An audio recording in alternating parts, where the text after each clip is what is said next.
Días, les damos una cordial bienvenida al ciclo de webinars en Contabilidad y Finanzas. Nuestro webinar del día de hoy se titula Las políticas de integridad y compliance en Iberoamérica, con la participación de Juan Ignacio Leo Castela y Liliana Heredia.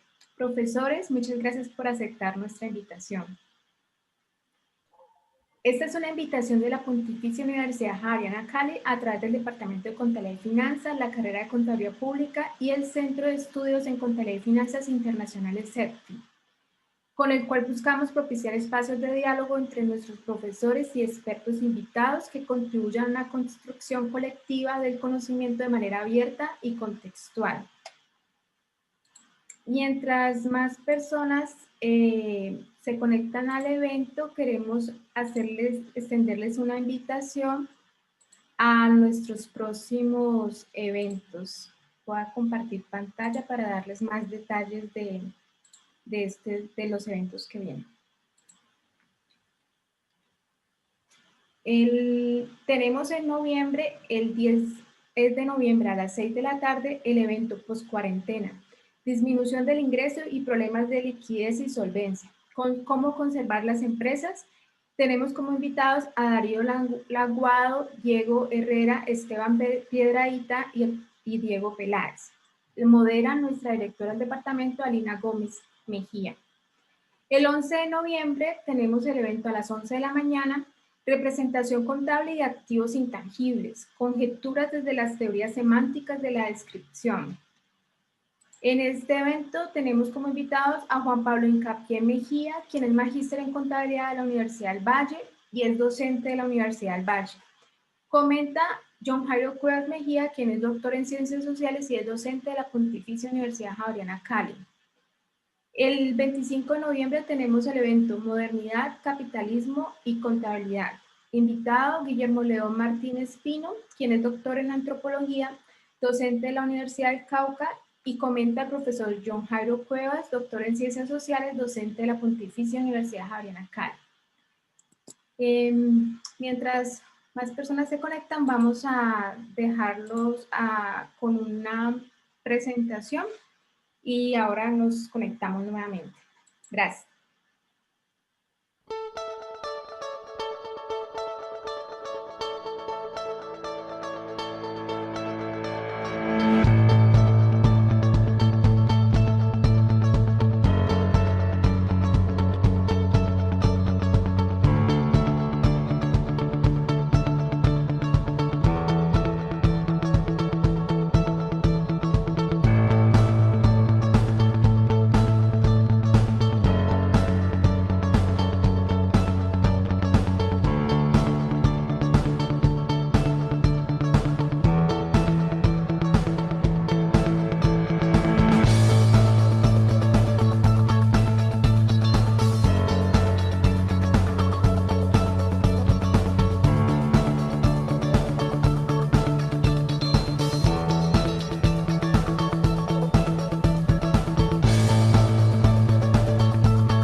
Buenos días, espero que se han integrado más personas a nuestro evento.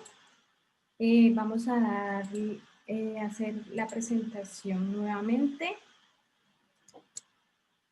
Espera un momento.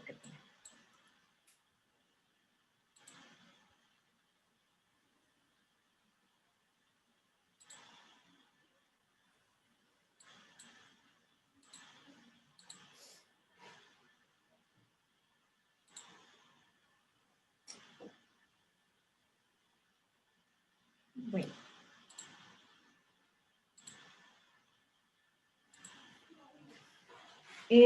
Buenos días, damos de nuevo la bienvenida a nuestro webinar.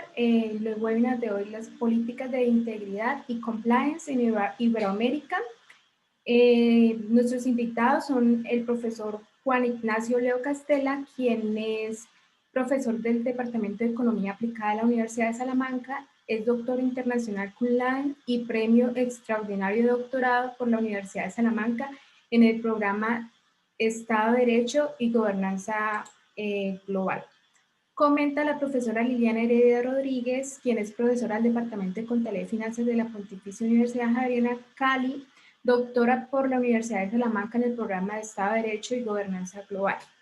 Y los acompaño yo como moderadora, que también soy docente del Departamento de Contabilidad y Finanzas de la Universidad Javeriana. Este evento es organizado por el Departamento de Contabilidad y Finanzas, la carrera de Contabilidad Pública y el CEFI. El evento tiene tres partes. En los primeros 40 minutos el profesor Juan Ignacio hará su presentación. Posteriormente la profesora Liliana Heredia en 10 o 15 minutos comentará la presentación del profesor Juan Ignacio y luego ustedes tendrán un espacio para que los profesores respondan sus preguntas.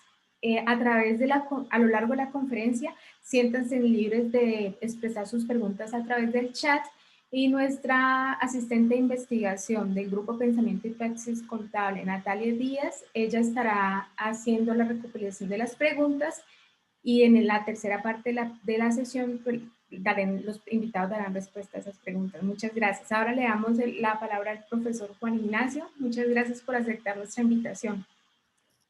Muchas gracias a todos ustedes. Voy a compartir pantalla en primer lugar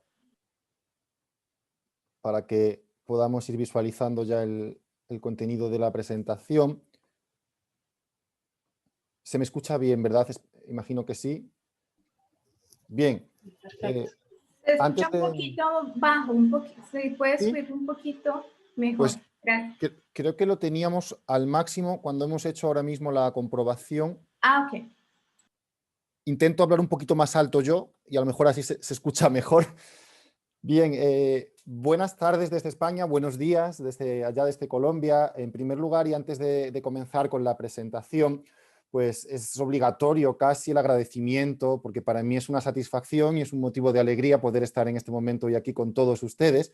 Nada de esto hubiera sido posible sin la extraordinaria labor de organización y sin la invitación de la Universidad Pontificia Javeriana Cali, del Departamento de Contabilidad y Finanzas y, por supuesto, de la profesora Liliana Heredia, a quienes muestro públicamente y manifiesto mi sincero agradecimiento, pues en estos tiempos donde parece que lo tecnológico se impone, ¿no? Se agradece mucho y aún más si cabe si es con esta organización, el diseño y la preparación de ese tipo de eventos que configuran espacios abiertos para el intercambio del conocimiento a uno y otro lado del charco y que a mí siempre me han parecido enriquecedores en todos los sentidos. Entonces espero que la experiencia sea muy provechosa para todos los asistentes. Agradezco nuevamente a la moderación y a toda la organización y a todo el equipo técnico que hace posible este evento y animo a los asistentes a que a lo largo de la presentación vayan dejando sus comentarios, sus preguntas, como bien indicaba Claudia a través del chat, y a la finalización del mismo pues estaré encantado de responder todas las preguntas y todas las dudas que tengan acerca de este tema que, por otro lado, pues no deja de ser una cuestión compleja, esta cuestión del compliance.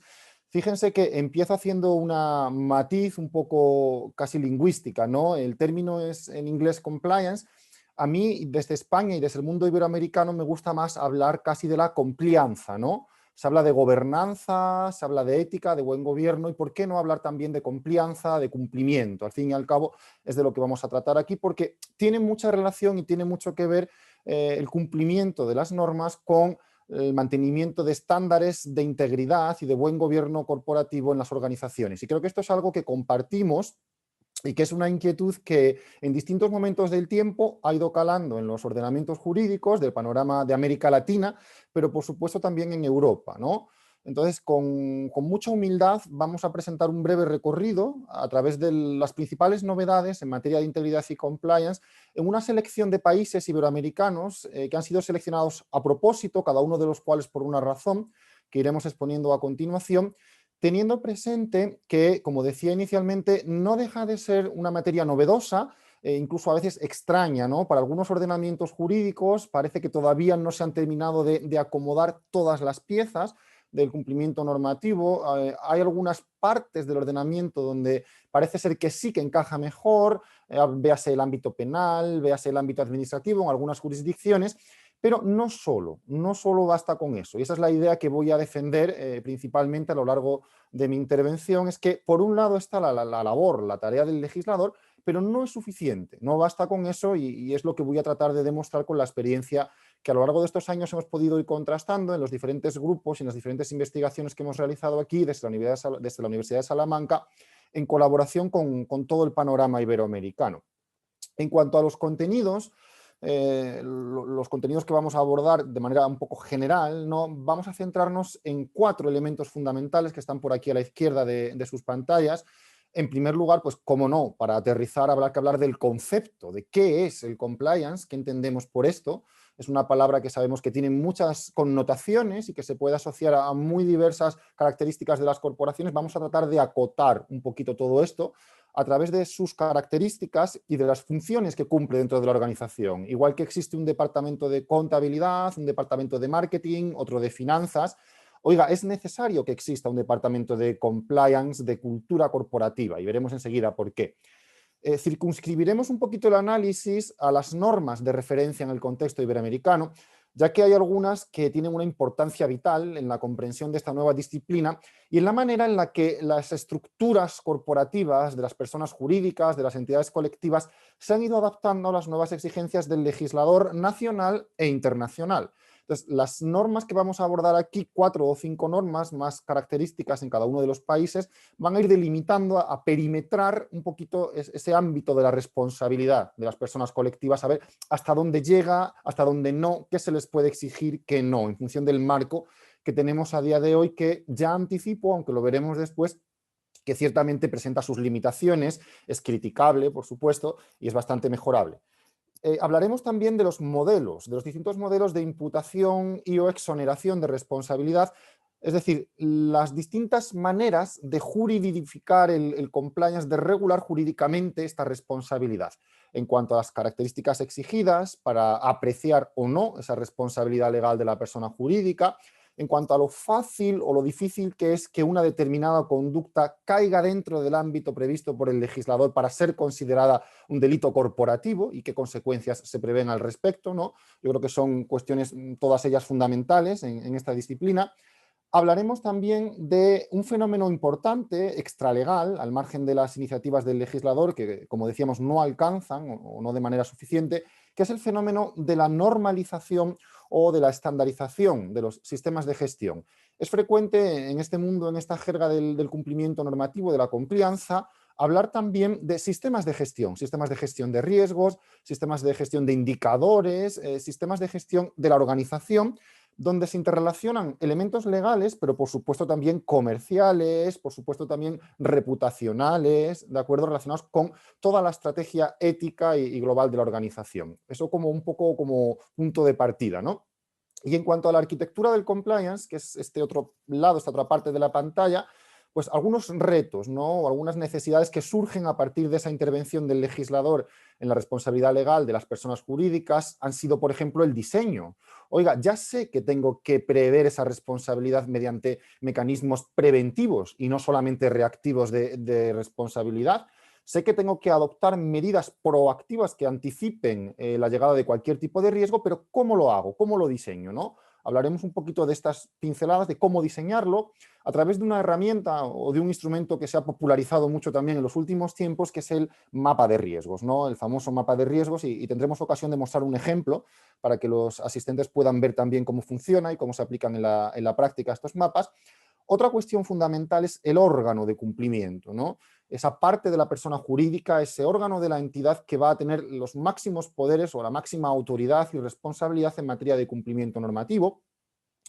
Hablaremos de la importancia que tienen los protocolos y los procedimientos para esa prevención corporativa de los delitos, sobre todo ahora que está tan de moda, ¿no?, el tema de los protocolos, a raíz de esta pandemia que por desgracia estamos sufriendo.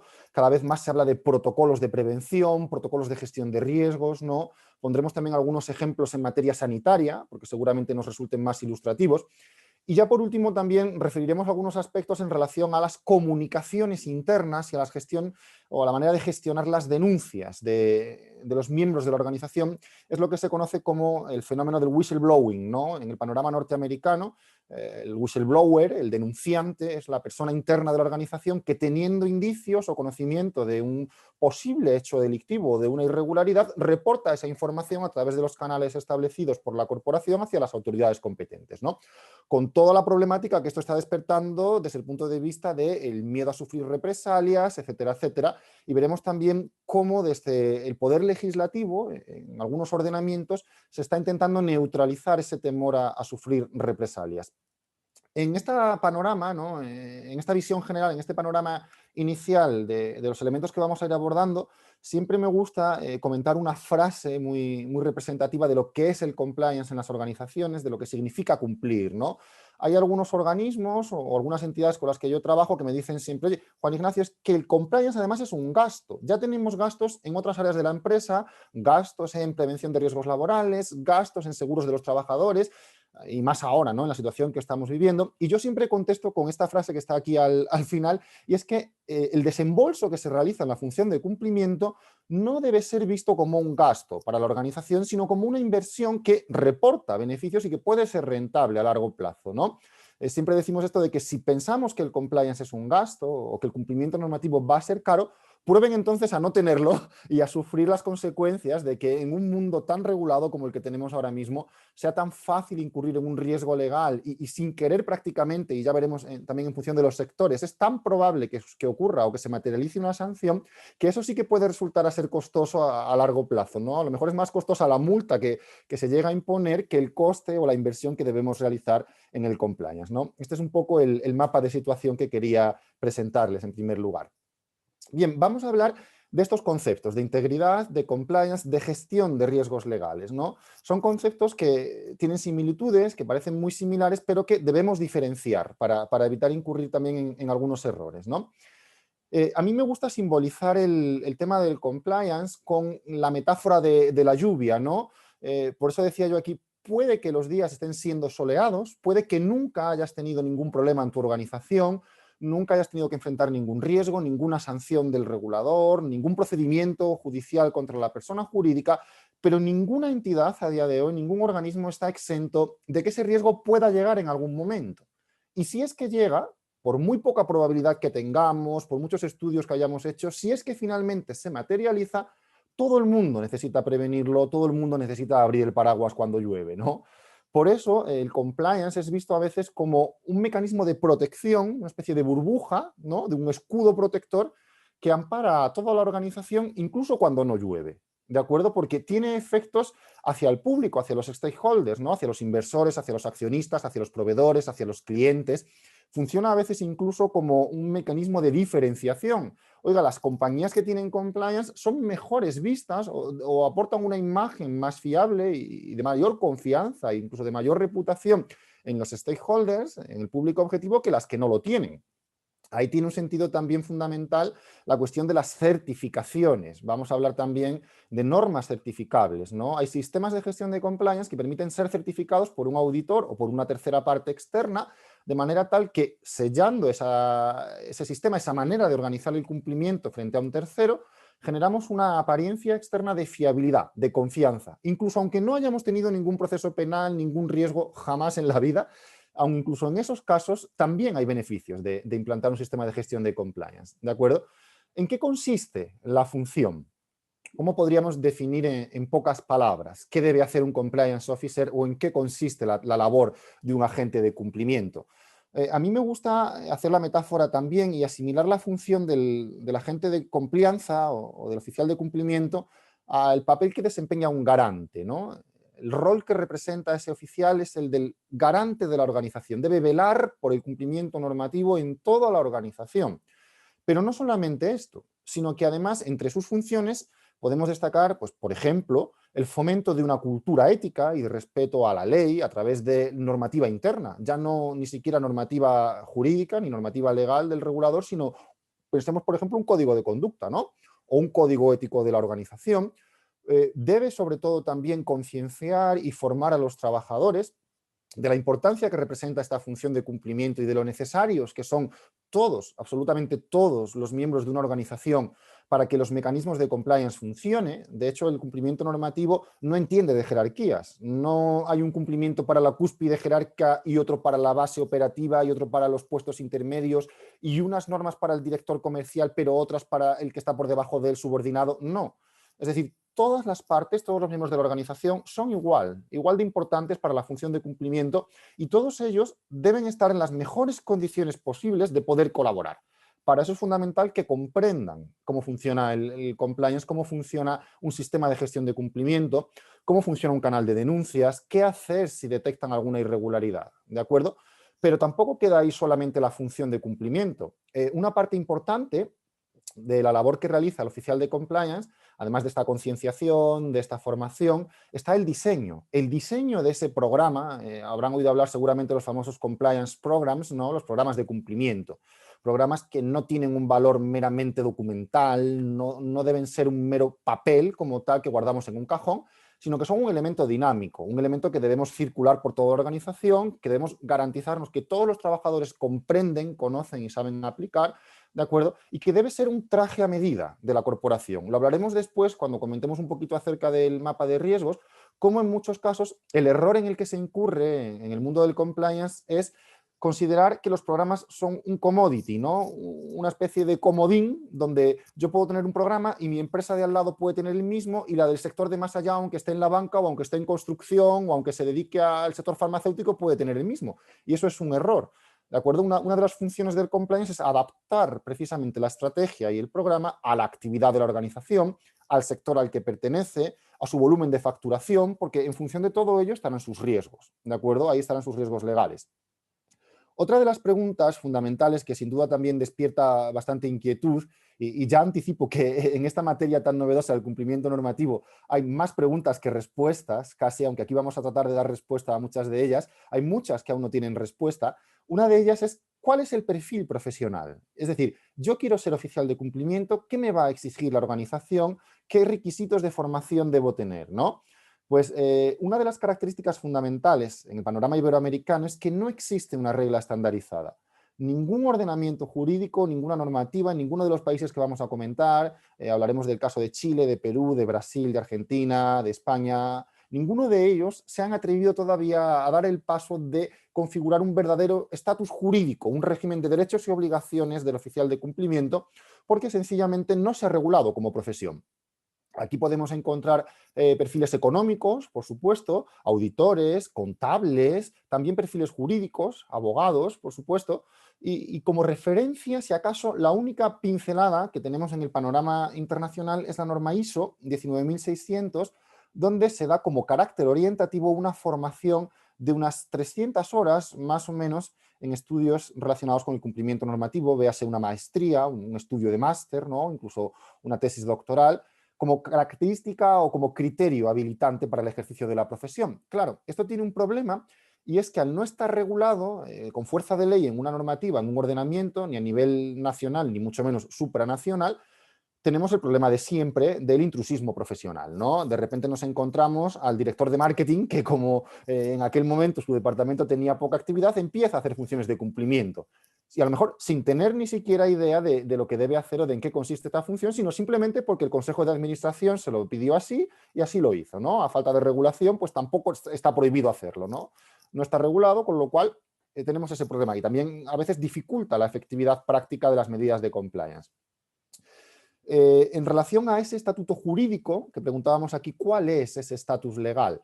Sí que hay algunas características básicas, recomendables, todas ellas que vamos a ir comentando a continuación, que a pesar de no estar reguladas en ninguno de los países que vamos a mencionar aquí y que vamos a ir recorriendo del panorama iberoamericano, parece existir un cierto consenso a través de normativa de soft law, a través de norma un poquito más relajada, ¿no?, en cuanto a la imparcialidad que debe tener esta figura, ¿no? Parece claro que el oficial de cumplimiento no debería tener un conflicto de intereses, no debería estar alineado ni con los intereses de la cúspide jerárquica, de la alta dirección, ni con los de ningún otro miembro de la organización, sino que debe ser imparcial, ¿no? Estas características de imparcialidad, de independencia, se han referido en numerosos trabajos por parte de la doctrina en países como Chile y España, que es donde más se está incidiendo en este aspecto, pero también por parte de otros organismos, ¿no? Colegios profesionales, por ejemplo, colegios profesionales de economistas, de abogados, ya se están anticipando al regulador, estableciendo algunos criterios básicos entre los que encontramos pues, estas características de imparcialidad y de independencia.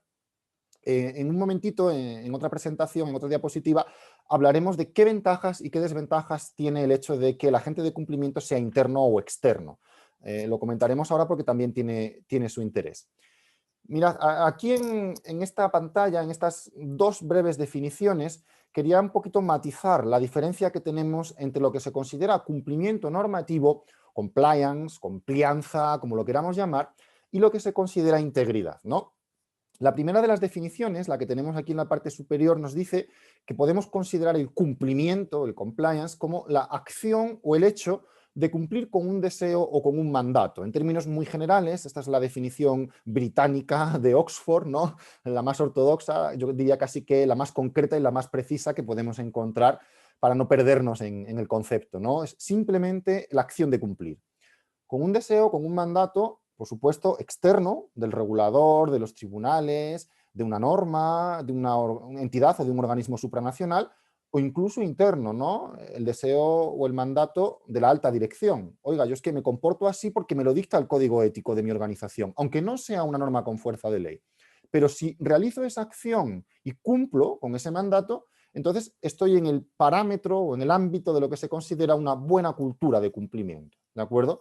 Sobre todo si estableciendo ese parámetro puedo discriminar las conductas de cumplimiento con las que no lo son, porque a falta de un estándar y a falta de un criterio objetivo, el riesgo en el que se incurre en muchos casos es en no poder distinguir lo que está permitido y lo que no, y ahí entramos en el pantanoso terreno de la tolerancia frente al riesgo, ¿no? ¿Cuántas corporaciones, cuántas pequeñas y medianas empresas, por no haber delimitado correctamente su nivel de tolerancia hacia el riesgo, es decir, hasta dónde están dispuestas a tolerar qué tipo de conductas, qué tipo de supuestos rompen con la ética empresarial y cuáles no, insisto, aun no siendo constitutivas de delito, ni siquiera de un reproche penal, ni mucho menos administrativo, a lo mejor sí son causa suficiente para romper el criterio fijado por la alta dirección en términos de ética y de integridad, ¿no? Pues ahí radica precisamente la importancia de definir qué es el cumplimiento y de contar con herramientas idóneas para detectar situaciones irregulares, ¿no? Y esto tiene mucho que ver con la segunda parte de la expresión que tenemos aquí en la pantalla, cuando se nos habla de corporaciones rectas, ¿no? Probas, la probidad, la intachabilidad, eso es íntegro, ¿no? Una corporación que en todos sus niveles y para todos sus trabajadores se comporta con rectitud, con probidad y tiene una conducta intachable, se puede decir que es una corporación íntegra. Y aquí surge un poco la relación entre los dos conceptos. No sé si los participantes estarán de acuerdo conmigo o no, pero bajo mi punto de vista, muy difícilmente podré considerar que una corporación es íntegra, es recta, si no está cumpliendo, si no está satisfaciendo los requisitos normativos y los no normativos con los que pretende desenvolverse la actividad normal de la organización, ¿no? Ese matiz también es importante. A modo ilustrativo, se habla mucho también del cumplimiento normativo bajo vigilancia o sin vigilancia. Es verdad que comportarnos de manera íntegra es muy sencillo cuando nos están vigilando, cuando tenemos ese temor, esa presión, ¿no?, de sufrir los ojos del supervisor que están mirando hacia nosotros. En ese momento parece que todos somos muy cumplidores y muy íntegros con todo. Poníamos aquí el ejemplo de las tapabocas en una imagen aquí en España, ¿no? Como cuando vemos a un agente de la autoridad pública en la calle, todo el mundo guarda las distancias, respeta las medidas, se cubre su cara, pero no siempre es sencillo cuando no nos vigilan, ¿no? Esta es un poco la metáfora. Lo difícil también está en hacer lo que se debe hacer, incluso cuando nadie nos está vigilando, incluso cuando nadie nos está mirando. Y este es un problema, yo creo que es del mundo real, que cualquiera de ustedes lo podrá estar viendo a día de hoy en sus ciudades, en sus calles, a propósito del tema de la pandemia, ¿no? Cómo nos volvemos más descuidados, porque además yo creo que es algo generalizado y en todos los países ocurre así, cuando nadie nos está vigilando, ¿no? Esos descuidos o esas confianzas o excesos de confianza son precisamente los que nos hacen perder el estándar ético y de integridad que todas las organizaciones desearían mantener, ¿no? Por eso, bajo mi punto de vista, el compliance tiene una importancia aún mayor cuando no existen mecanismos de vigilancia y control externos, sino únicamente hacemos las cosas de manera natural porque así estamos habituados a hacerlo, ¿no? Porque existe una cultura de manera tal que los trabajadores de mi organización se comportan como se deben comportar, no porque exista un temor o un miedo a una represalia o a una sanción, sino porque están habituados a ello, ¿no? En ese sentido, el Tribunal Supremo Español, en su jurisprudencia, en varias sentencias, entre ellas se me viene a la cabeza ahora, por ejemplo, la 154/2016 de 29 de febrero, ya estableció la importancia de la cultura de cumplimiento. Este concepto de la cultura de cumplimiento lo hemos ido heredando en el mundo iberoamericano del derecho anglosajón. Uno de los primeros países que abordó la cultura de cumplimiento bajo la idea de cumplir cuando nadie nos vigila fue precisamente el modelo australiano, con un estándar del año 2006, 3806-2006, donde se define esa cultura de cumplimiento como los valores, los principios, los procedimientos y las maneras de actuar y de comportarse cuando nadie nos vigila, ¿no? De manera tal que en esta imagen que tenemos aquí en pantalla, yo no podría decir que estas dos personas se estén comportando de manera íntegra o de manera acorde con el cumplimiento, aun a sabiendas de que nadie les vigila, porque no cumplen con la norma, ¿no? Y yo creo que esto es algo muy básico, pero al mismo tiempo, por desgracia, demasiado habitual. Yo muchísimas veces ahora, en estos días, diariamente, al salir por la calle o en la vida diaria, al hacer la compra en un supermercado, de repente te encuentras una persona que no lleva el tapabocas o que lo lleva colgado por aquí o en el brazo y de repente les diriges una mirada y ¡pum!, parece que cumplen, ¿no? Que se dan por aludidos y reaccionan. Claro, eso es un enfoque reactivo. Reacciono porque tengo el temor a que un supervisor o a que un externo me va a llamar la atención y me va a generar una situación incómoda o un problema. Eso no estaría dentro de lo que yo considero que debería ser el compliance. El compliance debe tener un enfoque, ante todo, preventivo y no solo reactivo. Prevenir siempre es mejor que curar, no solamente en el ámbito de la delincuencia transnacional, como veremos ahora, sino en cualquier faceta o en cualquier ámbito o ante cualquier riesgo de las corporaciones, ¿no? Mirad, aquí en esta presentación, en esta diapositiva, explicaba yo algunas de las características básicas de esa función de cumplimiento aquí a la derecha, ¿no?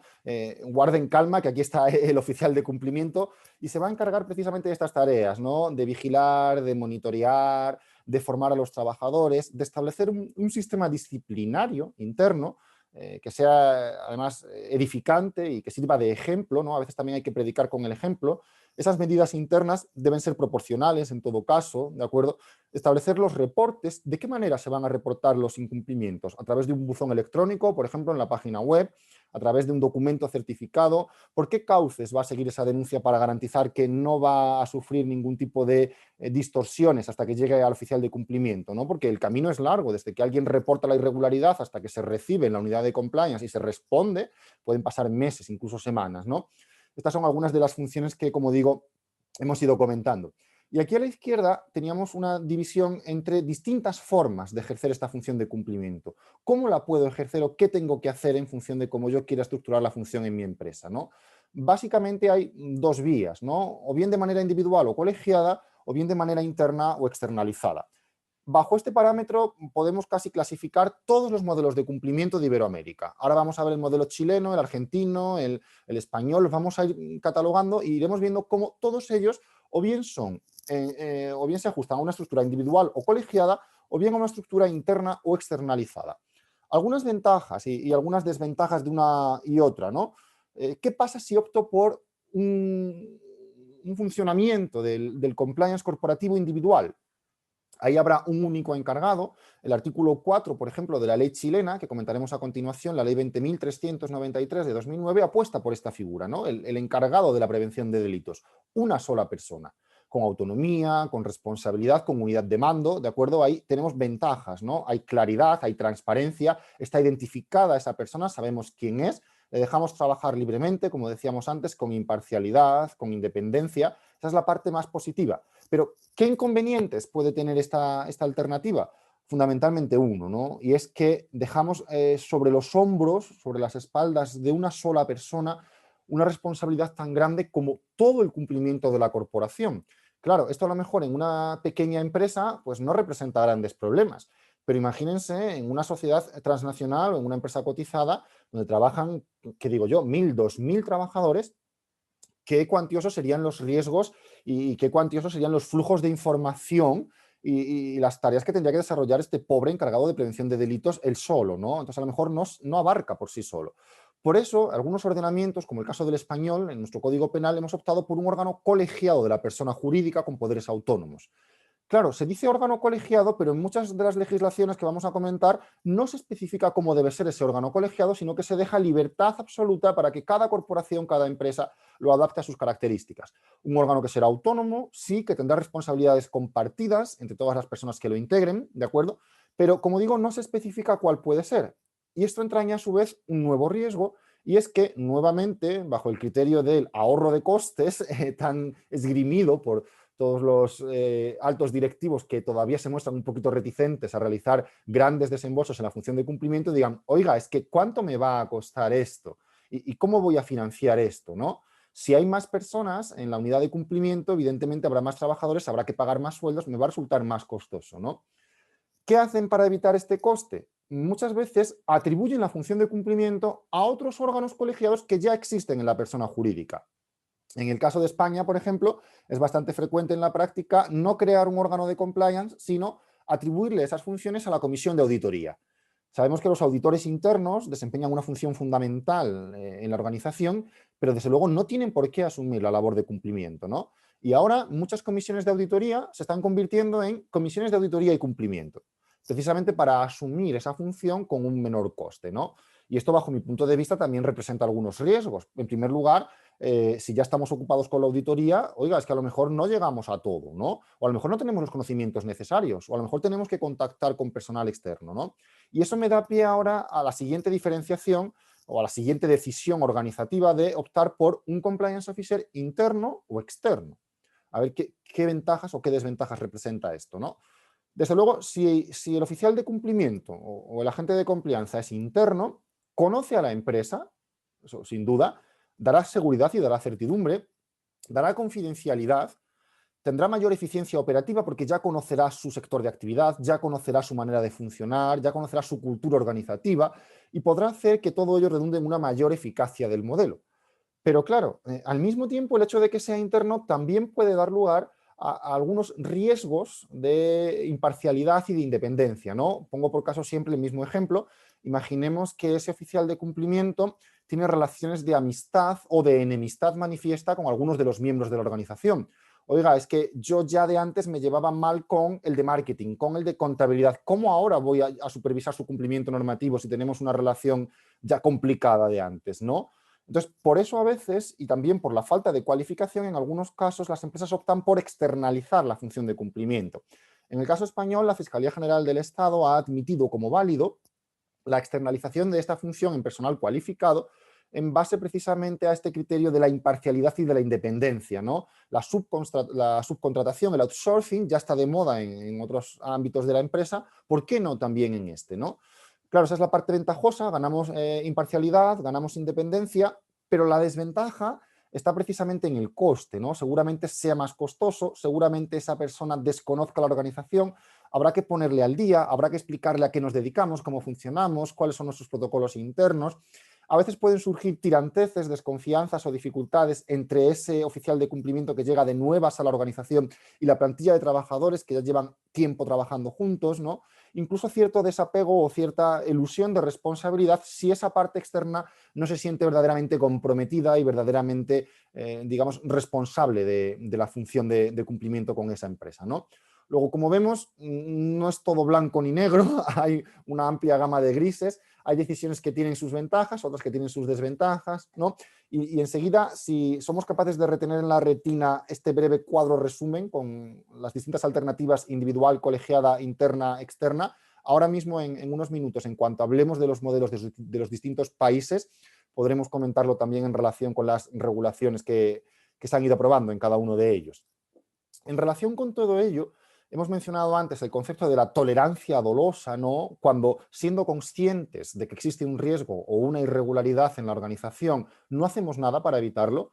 Esto es lo que se denomina a veces el fake compliance, ¿no? O el compliance cosmético. Sí, yo tengo un programa muy bonito, muy bien diseñado, pero lo tengo en el cajón y no hago nada. Y resulta que detecto una irregularidad, detecto un incumplimiento, pero no aplico medidas reactivas, ¿no? Y a propósito de esto, viene muy bien el ejemplo de la teoría de las ventanas rotas, que seguramente alguno de los participantes pues a lo mejor ha podido oír hablar de él, ¿no? Esta teoría surgió hacia los años 80 en Estados Unidos a través de autores como Kelly, que planteó esta pregunta, ¿no? ¿Cómo puede influir el orden o el desorden en futuras conductas sociales, ya no digo solamente en una organización, ¿no? Sino incluso en la vida social, desviadas y o delictivas, ¿no? Esa sensación que siempre hemos tenido a veces de cierta impunidad de, oiga, como pasaba ahora en el ejemplo que decíamos de la pandemia, ¿no? Es que esta persona va sin el tapabocas y no se le sanciona, hay cierta impunidad, ¿no? Oiga, es que esta corporación o este alto directivo ha realizado un acto corrupto, ha pagado un soborno a un funcionario extranjero, no ha recibido un reproche penal porque en su organización nadie hizo nada. Si en una casa, en un edificio, tiramos una piedra y rompemos una ventana y nadie hace nada, lo más probable es que existan incentivos hacia el incumplimiento y que venga otro detrás y que cometa un mismo acto ilícito, un mismo acto de corrupción o de soborno, ante esa sensación de impunidad, no, que lance otra piedra y rompa otra ventana. Y si tampoco pasa nada, lo más probable es que a continuación, andando el tiempo, venga otro detrás y en vista de que tampoco ha habido ninguna reacción por parte de la corporación, que no se han adoptado medidas disciplinarias, ya digo, incluso aunque no se trate de un ilícito penal, sino simplemente por incumplimientos del código ético, pues tampoco cumplo. Como veo que a los anteriores no se les sancionó, lanzo otra piedra y rompo otra ventana. Y al final es un poco la teoría que decían estos autores norteamericanos, ¿no? Me quedo con un edificio con todas las ventanas rotas y la organización al final acaba siendo un edificio abandonado, ¿no? Eso es precisamente lo que debemos prevenir. Para eso es fundamental desde el minuto 1 que el oficial de cumplimiento o la unidad de compliance, en el momento en el que tienen noticia o detectan una irregularidad o un incumplimiento, no solamente actúen en consecuencia, sino que den publicidad, ¿no? Que den conocimiento público de cómo se ha atajado esa conducta, de cuál ha sido la respuesta de la organización, más allá, insisto, de la respuesta que pueda haber en los tribunales, en los organismos, fuera de la organización, fuera de los muros del perímetro de la corporación, ¿no? En algunas empresas incluso se tiende a publicar protocolos de actuación, ¿no? En los tablones oficiales, advirtiendo o informando de qué recorrido puede tener, según el código ético o según la normativa interna, las conductas que se puedan realizar, por ejemplo, en la emisión de una factura, en la celebración de un contrato público con la administración. En España y en otros muchos países del panorama iberoamericano, los grandes escándalos de corrupción han venido por los contratos públicos con la administración, ¿no? También hay un ámbito de especialización para el compliance público, ¿cómo no? Para alcanzar la probidad en las administraciones públicas, que no están exentas.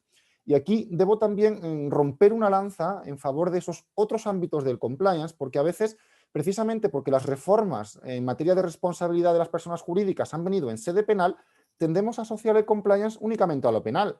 Oiga, es que no tiene que ser así, es que también existe un compliance no penal, ¿no? Existe un compliance tributario, existe un compliance administrativo, un compliance medioambiental, incluso me atrevo a decir existe un compliance extralegal, no legal. No tengo por qué encaminar la vigilancia, el control y el monitoreo únicamente al cumplimiento de la ley. A lo mejor lo encamino también al cumplimiento de protocolos o de códigos internos de ética y de probidad que van a conducirnos a resultados deseados, ¿no? Esa es un poco la perspectiva amplia del compliance. En relación con lo que comentábamos antes, acerca de esa independencia o esa imparcialidad que debe tener el oficial de cumplimiento, decíamos, claro, debe ser un traje a medida. Por eso aquí en la imagen incluía yo los maniquís con las cintas métricas, ¿no? Tanto el programa de cumplimiento como toda la estrategia de compliance, como la selección incluso del oficial de cumplimiento deben estar a medida de la organización, de su sector de actividad, de su dimensión, de su volumen de facturación, incluso me atrevo a decir de los países en los que opera. No es lo mismo una función de cumplimiento en una empresa doméstica, en una región, en un municipio, en un país, que en una empresa multinacional, ¿no? En el caso español hay un informe que reflejaba yo aquí también, el informe 5/2017 de la Comisión Jurídica del Consejo General de la Abogacía Española, donde habla de un modelo óptimo de oficial de cumplimiento como abogado externo. Se tiende a considerar por la Fiscalía General del Estado y por la Abogacía Española también que la externalización de esta función representa ventajas de imparcialidad y de independencia, ¿no? En cuanto a que existe un secreto profesional, existe un deber de confidencialidad, existe incluso la posibilidad de no declarar en el sistema español, ¿no? Incluso se permite que sea un antiguo miembro de la organización el que ahora desempeñe esas funciones, ¿no? Eso por un lado. Por otro lado, dentro de otras jurisdicciones en el panorama de Latinoamérica, se me viene a la mente, por ejemplo, el caso de Perú, el caso de Brasil, el de Argentina también, a veces se ha apostado por un abogado interno, ¿no? Como compliance officer, con las ventajas y las desventajas que decíamos anteriormente. Sí es cierto que no hay muchos ordenamientos en el derecho comparado, en el panorama iberoamericano, que obliguen directamente a una de las dos alternativas, interna o externa, pero algunos parece intuirse que sí, ¿no? El caso de Colombia, por ejemplo, se habla un poquito, en ese estatuto anticorrupción, se habla un poquito del el encargado de supervisar, ¿no? Igual que en el modelo chileno, el encargado de la prevención. Pues parece ser que el legislador ahí se refería a una sola persona y no a un órgano colegiado, ¿no? Ya digo, no con mucha certidumbre, porque en el contexto del compliance, gran parte de la labor que ha hecho el legislador es imprecisa todavía, falta rigurosidad técnica, hay que pulir algunos aspectos que andando el tiempo seguramente con reformas y contrarreformas se irán perfeccionando. Y tenemos que luchar contra todo esto y las empresas se enfrentan en muchos casos a estas dificultades, ¿no? En resumidas cuentas, esos tres pilares básicos de libertad, independencia e imparcialidad son los que delimitan un poco esa función del oficial de cumplimiento. Como hemos dicho antes, claro, debe haber una colaboración fluida, ¿de acuerdo?, entre esa persona y la organización, pero al mismo tiempo debemos garantizar que se siente libre de realizar su trabajo sin ningún tipo de presión externa que condicione o que dificulte esa labor. Como no hay regulación, como no hay un estatuto jurídico en ninguno de los países del contexto iberoamericano, pues hay que ir perfilando un poco a través de condiciones contractuales qué requisitos se le van a exigir a esta persona, ¿no? Ahí hay libertad absoluta, autonomía de la voluntad, hay empresas que optan por una opción de considerar que deberían seleccionar únicamente a aquellos que tengan estudios superiores o posgrados o maestrías, otras que se basan en la experiencia previa, ¿no? Oiga, usted ha sido oficial de cumplimiento antes, desempeñó esta labor en alguna otra organización, ¿no? Pero claro, ahí también nos encontramos con un problema de culpa incluso en eligiendo, ¿no? ¿Puede la organización ser responsable de un delito cometido en su seno interno por no haber elegido como oficial de compliance a un candidato que reuniera las condiciones o las características óptimas? Claro, esta es una duda también y una incertidumbre a la que se enfrentan muchas organizaciones. Se me viene a la mente, por ejemplo, un caso en el año 2009, en Alemania concretamente, hubo un tribunal federal que sancionó y declaró culpable a una persona jurídica por no haber seleccionado a un oficial de cumplimiento con las características idóneas para el desempeño del cargo, ¿no? Porque directamente esa persona que habían escogido no tenía conocimientos, no era especialista, no era entendido en esta materia y resultó ser condenada la propia corporación. No olvidemos que la alta dirección también tiene el deber de velar por todos los intereses de todas las partes, ¿no? De los accionistas, del cliente, del proveedor, es decir, del bien común de la organización. Eso también es un aspecto fundamental. Pues ahora ya sí, en la segunda parte de mi intervención, quiero adentrarme, aunque sea brevemente, en este catálogo de países del contexto iberoamericano que a mi juicio o a mi modo de ver, pues son los más importantes, cada uno de ellos por una razón. Y me explico. En primer lugar, he querido seleccionar el caso de Chile por ser uno de los primeros países en el panorama iberoamericano en regular esta cuestión de la responsabilidad legal de las personas jurídicas y del compliance a través de esa ley que mencionaba anteriormente, la ley 20.393 de 2009. Mira, Chile rompió el hielo, como si dijéramos, fue el primero en abordar esta cuestión y lo hizo a través de una ley especial. Eso tiene su importancia. Hay otros países, sobre todo en la Unión Europea, que directamente en su propio Código Penal han incluido un articulito, un precepto más, en el caso de España el 31 bis, y ya, y no han regulado nada más. Bajo mi punto de vista, una cuestión tan compleja y tan controvertida como lo es el reconocimiento de la responsabilidad legal de las entidades colectivas requiere una regulación amplia y un solo precepto se queda muy, muy corto. Prueba de ello es la extensión que tiene el 31 bis en España, nuestro Código Penal, que es enorme. Es uno de los preceptos más largos del Código Penal, ¿no? Hay tanto que decir y tanto que regular que un solo precepto queda muy corto. En ese sentido, bajo mi punto de vista, pues es de elogiar las iniciativas que en aquellos países de Iberoamérica han optado por una ley especial separada del Código Penal y propia de esta materia, ¿no? Veo el caso de Chile, también Colombia, también Perú, también Argentina. Sin embargo, Ecuador no lo tengo aquí reflejado, pero Ecuador va un poquito a la española, ¿no? Portugal también va un poquito con ese modelo de código penal, ¿no? Decía, Chile, por tanto, es un país pionero en regular esta cuestión. Además, lo hace en su artículo 4 de esta norma de manera muy clara y bastante precisa.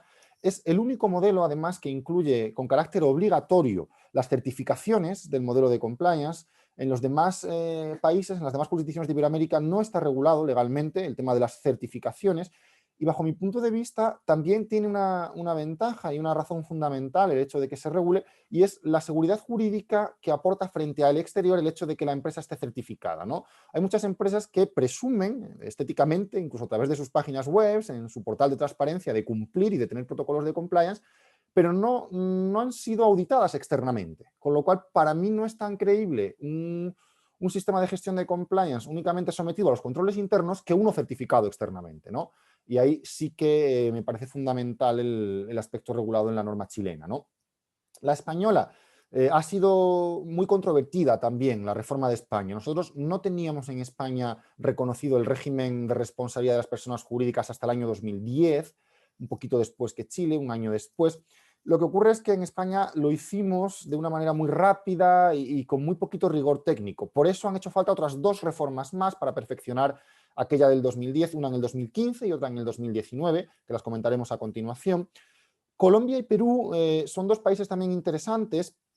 Han llevado esta materia por la vía administrativa, por eso tenemos esa ley 1778 en Colombia sobre responsabilidad administrativa de las personas jurídicas y esa ley peruana igual de responsabilidad administrativa. En estos casos, a mí siempre se me plantea la siguiente pregunta, y seguramente pues, a lo mejor alguno de los participantes ya la tiene en mente, ¿no?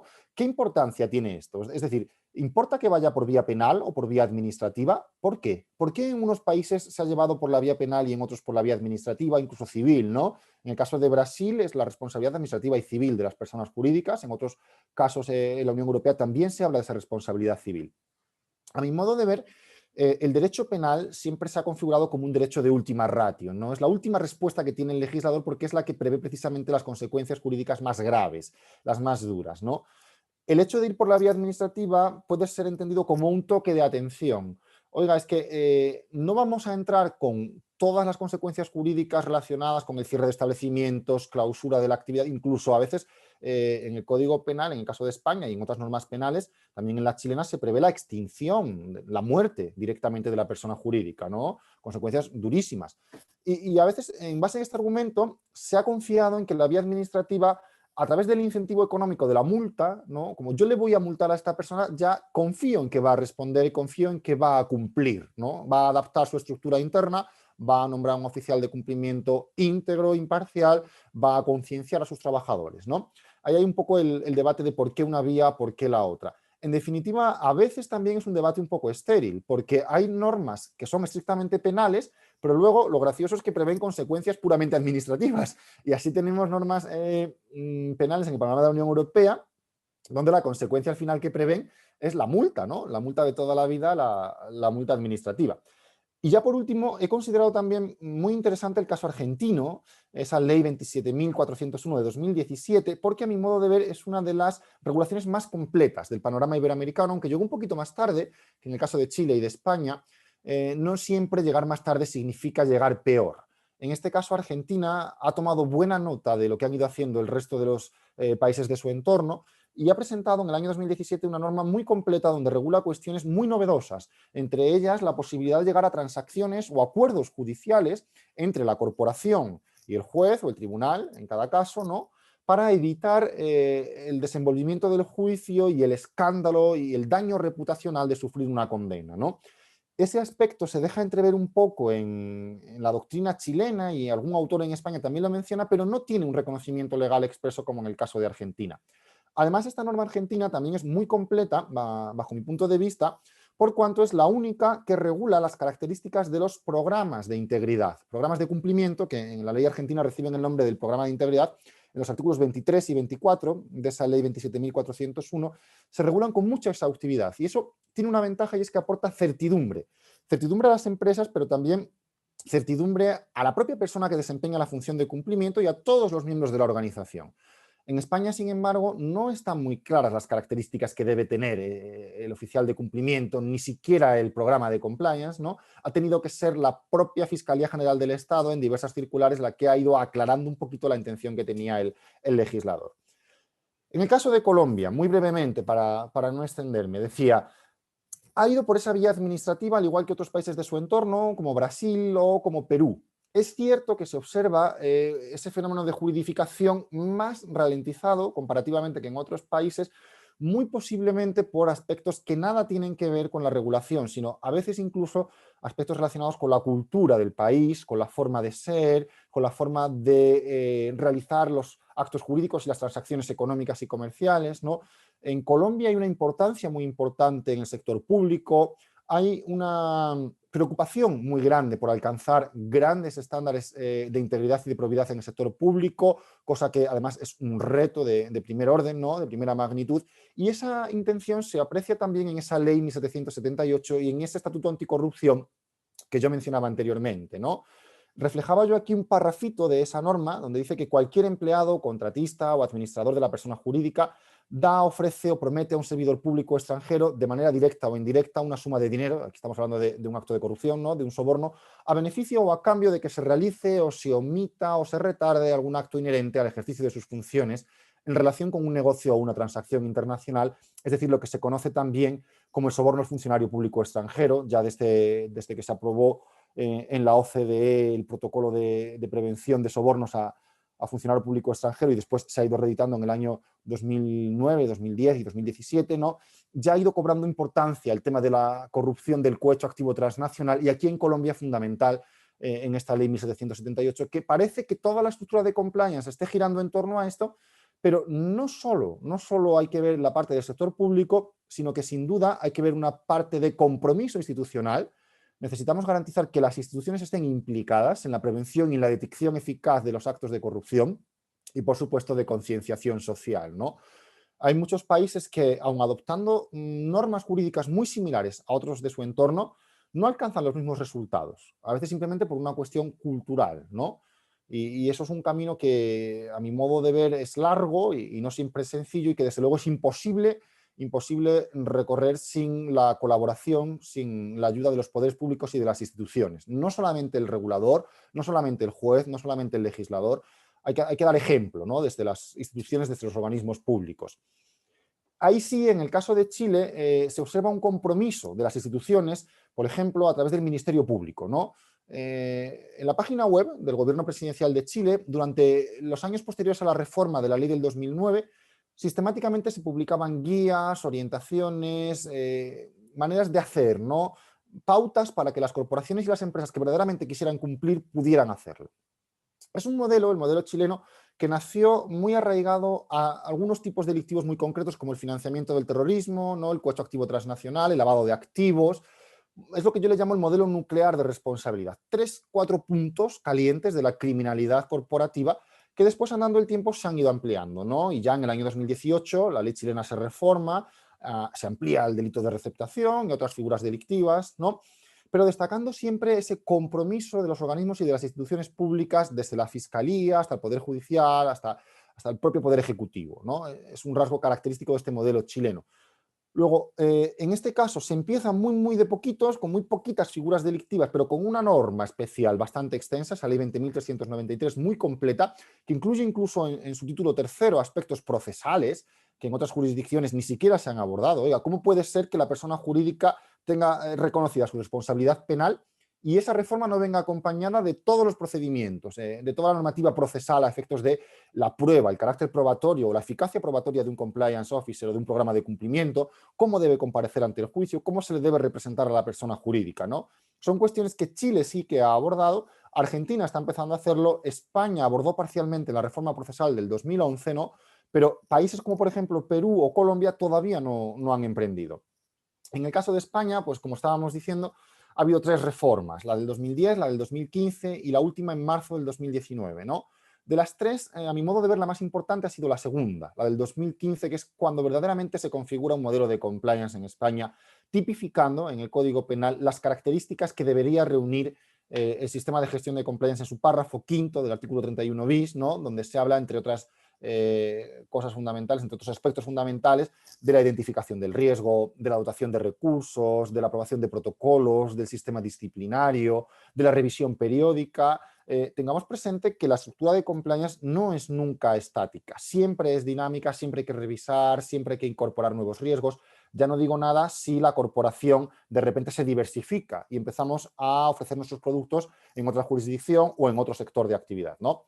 El sistema español es un sistema cerrado de numerus clausus. Esto quiere decir que solamente se pueden establecer las consecuencias penales previstas para la responsabilidad de la persona jurídica para un catálogo concreto de delitos, ¿no? En torno a 30 tipos delictivos. Fíjense que el modelo chileno empezó con 3, el español directamente con 30 tipos delictivos muy controvertidos. Algunos de ellos incluso suscitaron algunas dudas de por qué este delito sí y este delito no. Lo comentaremos después en las preguntas que si los participantes tienen a bien plantear, pues estaré encantado de resolver. Pero claro, ese sistema de numerus clausus también se ha ido ampliando. De manera muy similar a como ha ocurrido en el modelo chileno, en el año 2019 se ha ampliado a nuevos delitos que también tienen interés en el tráfico económico y jurídico. Quizás el talón de Aquiles del modelo español son los problemas de indeterminación. Las obligaciones de cumplimiento no están nada claras, ¿no? Acabo de mencionar algunas, como la identificación del riesgo o el establecimiento de protocolos o de canales de denuncia, pero no se dice cómo. Ni el legislador penal ni ninguna otra autoridad o institución española ha concretado en qué consisten esas obligaciones de cumplimiento.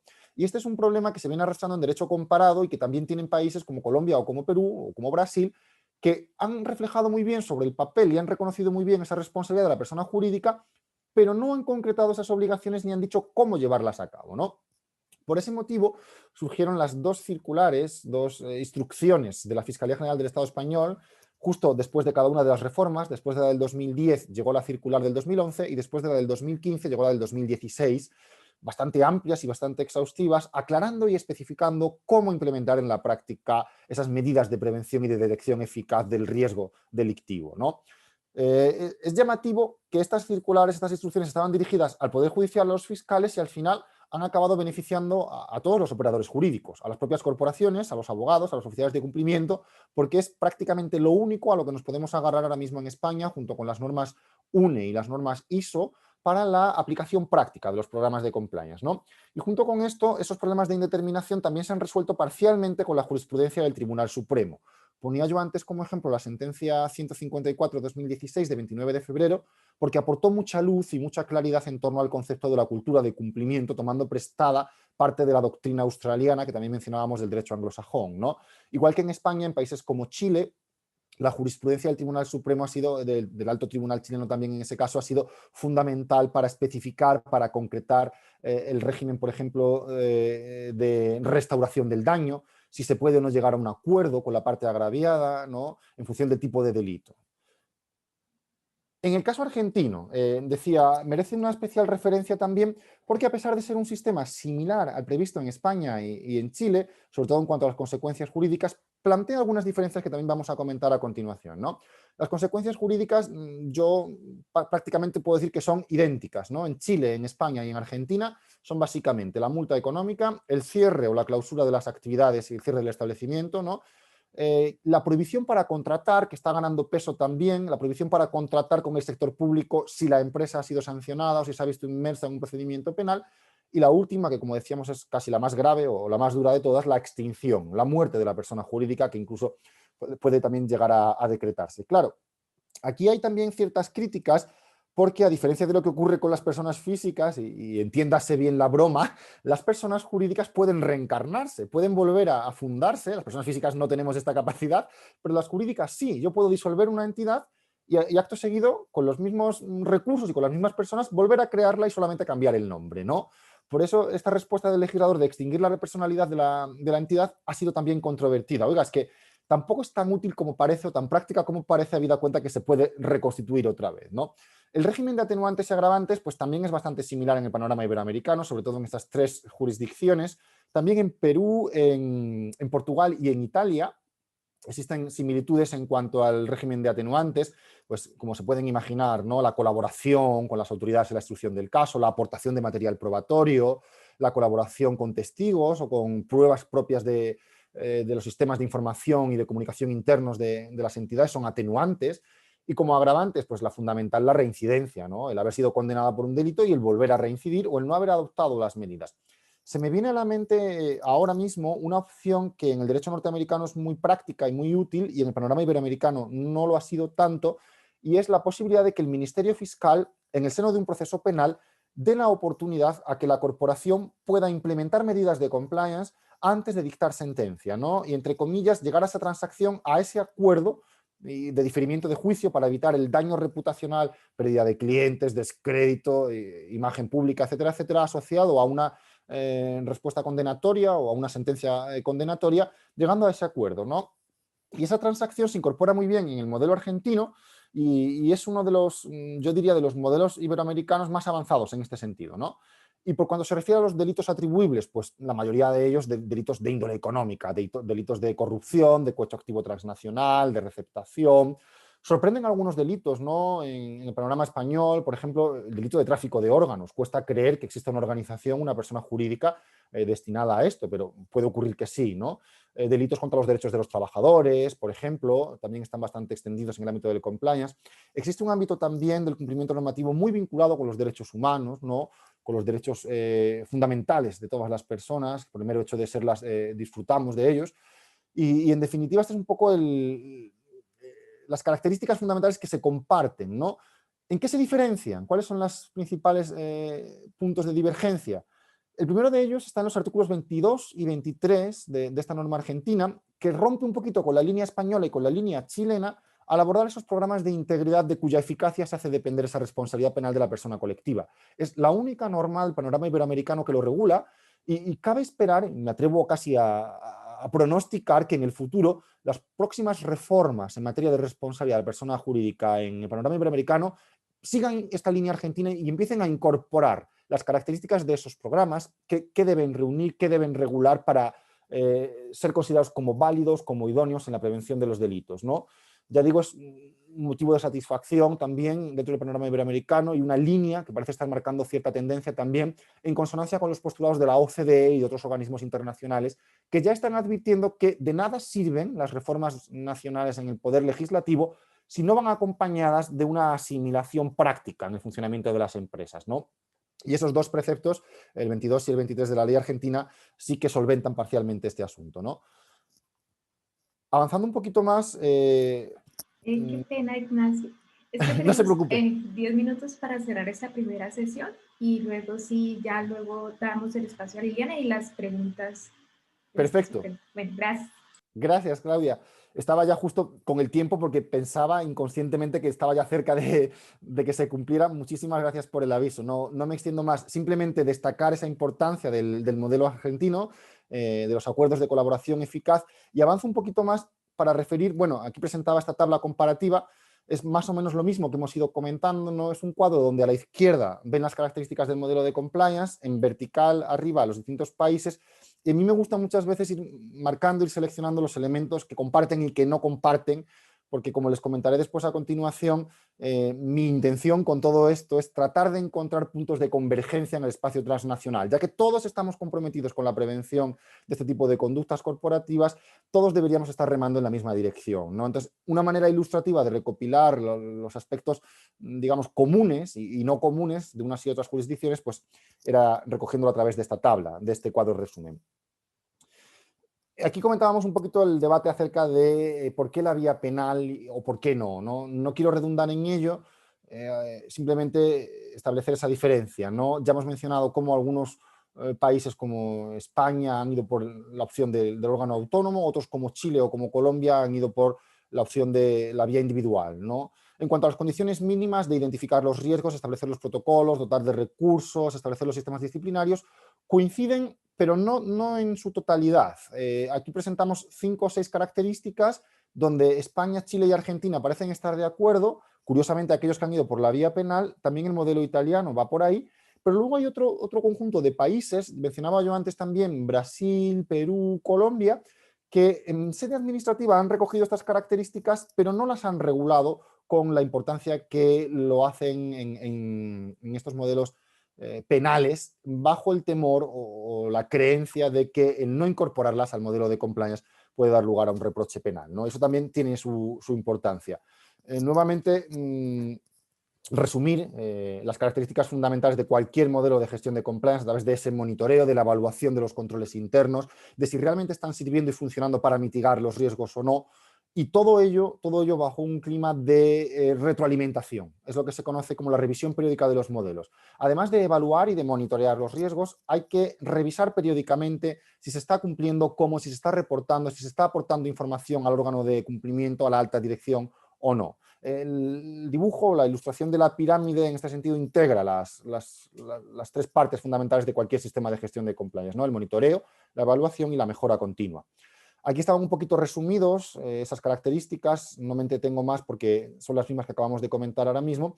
Sí que quería mostrarles, antes de llegar a las conclusiones, el mapa de riesgos, ¿no? El mapa de riesgos no es ni más ni menos que una herramienta muy extendida también para representar gráficamente, en términos de probabilidad y de impacto, cómo de sencilla o de compleja puede ser la prevención de un riesgo legal, ¿no? Aquí tenemos una zona en verde clarita, ¿no? Con impactos más o menos bajos y probabilidades también, el R3, la región 3, una zona intermedia más amarilla donde a medida que aumenta la probabilidad aumenta el impacto, y una zona crítica o una zona roja de niveles máximos, ¿no? Casi ya peligrosos en términos de riesgo legal. La manera en la que cada organización implemente estos instrumentos, estos mapas de riesgo, depende fundamentalmente de su actividad, ¿no? Por supuesto, si estamos hablando del sector financiero, hay más controles, es un sector bastante más regulado. Si estamos hablando del sector de la construcción, hablamos mucho del riesgo asociado a la contratación pública, ¿no? Pues seguramente haya elementos que sean comunes, otros que no lo sean, ¿no? Hay software específico, ya hay programas informáticos que pueden construir estos mapas de riesgo a partir de la información de una base de datos que la propia organización puede elaborar, ¿de acuerdo? Pero quería por lo menos mostrar una imagen, una ilustración para que vieran cómo es.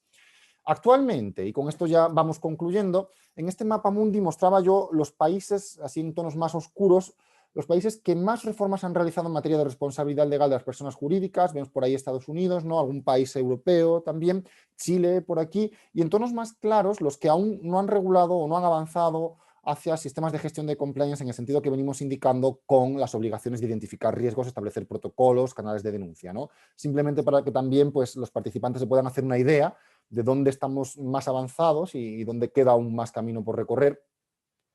Y esto da pie a que hablemos de otro de los problemas, que es el de cómo cuantificar el cumplimiento, ¿no? A través de qué indicadores. Hay indicadores cuantitativos, como por ejemplo el número de denuncias reportadas, el número de sanciones recibidas; otros cualitativos, por ejemplo, el número de cursos de formación que se han recibido, si las personas están concienciadas o no a través de un cuestionario o a través de incluso de charlas motivacionales, ¿no? De coaching incluso. Es necesario contar con instrumentos de medidas, ¿de acuerdo? Solamente con instrumentos de medida fiables podemos introducir las correcciones y las mejoras que decíamos anteriormente en esa revisión periódica. Para darnos cuenta de algunos datos en Latinoamérica, y ya con esto finalizo la presentación y cerramos con las conclusiones, al menos un 17% de las corporaciones creen, a su juicio, que están preparadas para la detección y la prevención del fraude corporativo. Un 52% tiene que ver con casos de corrupción, ¿de acuerdo? Y un 41% permanecen incluso durante más de 6 meses sin ser detectados. Es importante hablar de los tiempos. Decimos que el compliance es ante todo preventivo, aunque también puede ser reactivo, ¿de acuerdo? Pero ¿durante cuánto tiempo ha estado ahí esa irregularidad o esa ilicitud sin que la corporación reaccionara frente a ella, ¿no? Pues fíjense que hasta un 40%, un 41% estuvo latente durante más de 6 meses, ¿no? Un dato absolutamente escandaloso. Y ahora ya sí, para respetar bien los tiempos y poder cumplir en tiempo y forma, concluyo con algunas características fundamentales que yo creo que me interesa que nos quedemos todos en la retina, ¿no? Existe un desarrollo divergente en los sistemas de compliance en Iberoamérica, pero con tendencia convergente.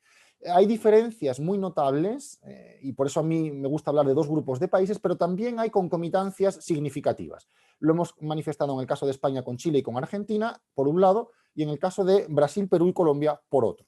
Es cierto que el espacio común lo compartimos todos estamos implicados en la prevención transnacional de los delitos, incluso varios de estos países somos miembros de la OCDE y por lo tanto estamos comprometidos con el acervo de la OCDE y con toda su normativa, pero parece existir también un problema de incentivos, ¿no? ¿Cuál es la razón que me lleva a mí a cumplir, más allá del mero temor a recibir un reproche o una sanción penal?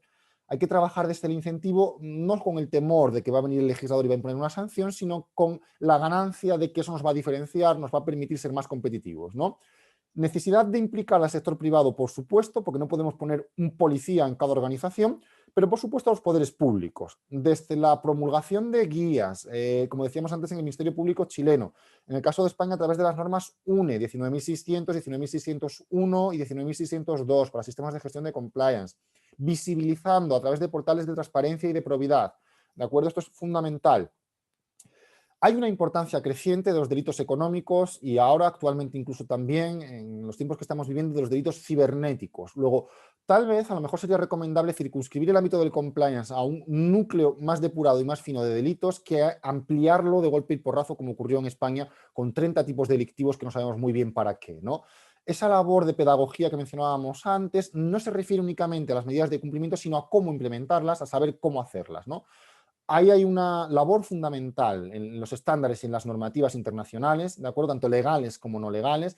Estamos pendientes de que salga la nueva norma ISO en temas de compliance 37001, que va a ser certificable y que va a ser aplicable a escala internacional en todo el panorama iberoamericano, ¿de acuerdo? Y con estas premisas, y ya para cerrar, ahora ya sí, me permito concluir con una pregunta, que siempre es la que yo lanzo al final de todas las intervenciones, un poco para la reflexión colectiva. Ya sabemos que esto es así, ya sabemos que el compliance ha venido para quedarse, pero mi pregunta sería, ¿estamos cerca de crear un marco jurídico internacional común en el panorama iberoamericano o latinoamericano para la prevención de los delitos transnacionales? ¿Estamos cerca o estamos lejos? ¿Y es más útil o es más práctico apostar por un instrumento multilateral o permitir o seguir dejando que sea cada legislador en cada país el que vaya llevando su normativa, cada una a sus tiempos, en sus distintos ritmos, en sus distintos momentos, sin coordinación entre ellas? Esa sería un poquito la pregunta que dejo yo en el aire para la reflexión. Y sin más, pues finalizo aquí la intervención. Les facilito también mi correo electrónico para cualquier contacto y agradezco, Claudia, la paciencia y espero, Tranquilo, muchísimas espero no gracias haberme excedido. por su Gracias a ti. interesante conferencia. Muchas Le gracias. damos entonces el espacio a la profesora Liliana Heredia, quien va a hacer un breve comentario sobre la presentación del profesor José Ignacio. Muy buenas tardes para todos los participantes. Buenas tardes, José Ignacio. Muchas gracias por aceptar nuestra invitación. Felicitarte por esta intervención tan completa, tan clara. Muchísimas gracias. Bueno, yo voy a permitirme aquí atrevidamente comentar un tema en el que el experto eres tú, pero quiero traer algunos aspectos a colación. Lo primero que me gustaría es mencionar que, si bien es cierto, el compliance está muy de moda por estos días, llevamos unas décadas, digamos, donde se ha venido posicionando, pues en la práctica el compliance viene de larga data. Hace muchos años que se viene promoviendo el cumplimiento regulatorio.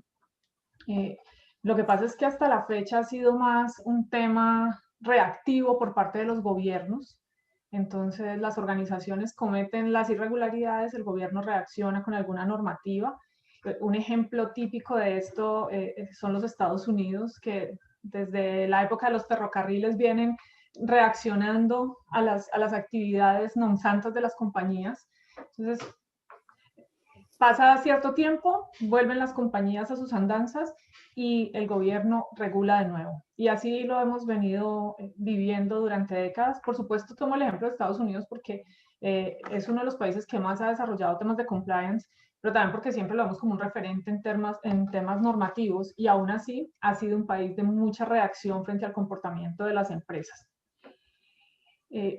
Obviamente las organizaciones no solo están en la mira del gobierno, sino también en la mira de organismos internacionales, de organizaciones no gubernamentales y, por supuesto, de los ciudadanos del común. Cada vez como sociedad somos un poco más exigentes frente al actuar de las empresas. Cada vez esperamos que no solo digan que son buenos ciudadanos corporativos, sino que efectivamente lo sean. Entonces tiene mucho sentido que el compliance se vaya expandiendo y se haga cada vez más fuerte.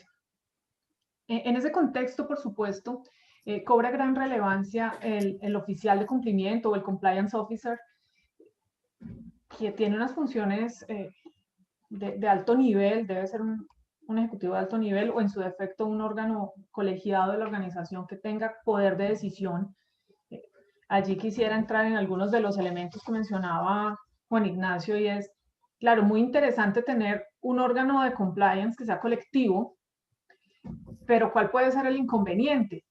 Que se diluya la responsabilidad. Es decir, al final eso es como cuando decimos que algo es transversal a todo lo demás, al final nadie responde, y eso podría pasar cuando el órgano de compliance sea colectivo.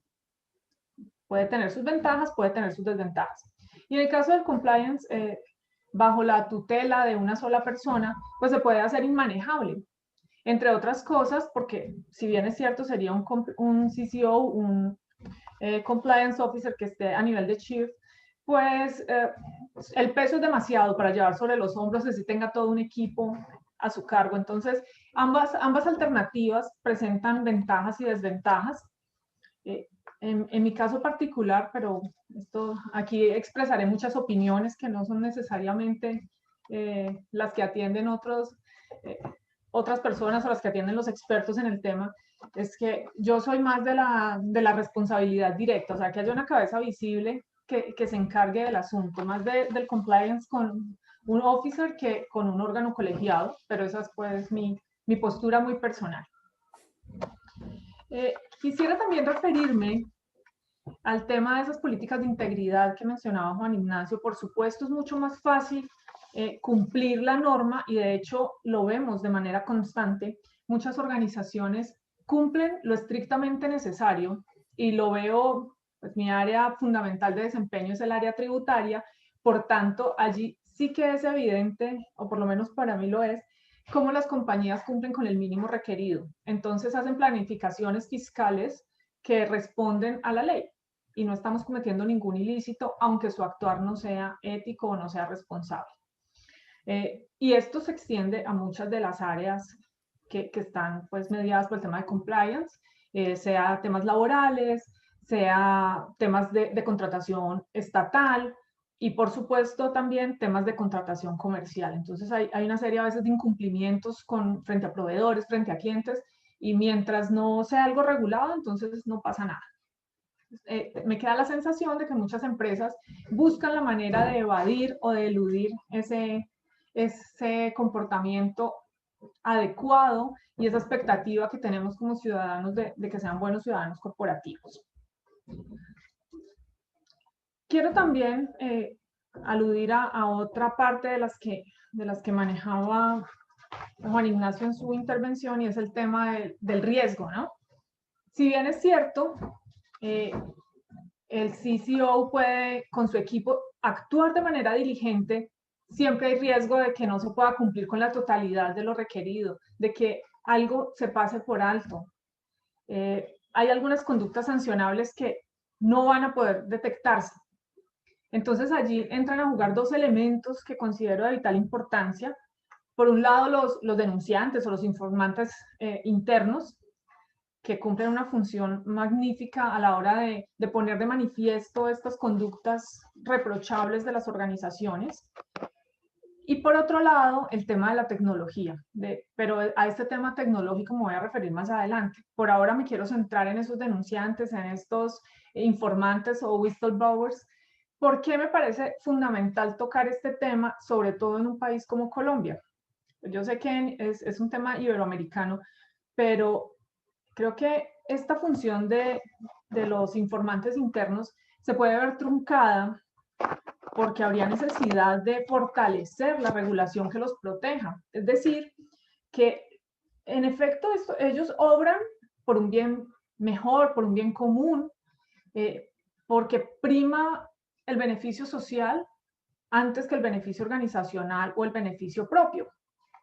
Sin embargo, se pueden encontrar con, ¿cómo podríamos llamarlo? Probablemente ataques profesionales, pero también peligro de su integridad física. En un caso como Colombia, pues esto es muy delicado. Entonces, habría necesidad, por supuesto, de que el Estado fortalezca estas dinámicas de algo como lo que comentaba esta semana hablando con Juan Ignacio, es el tema, algo así como proteger a testigos, porque efectivamente quienes hacen las denuncias están en mucho riesgo de que se les vete en el ámbito profesional o que inclusive puedan ver afectada su integridad física, y eso los puede llevar a guardar silencio para proteger su carrera profesional o inclusive su vida.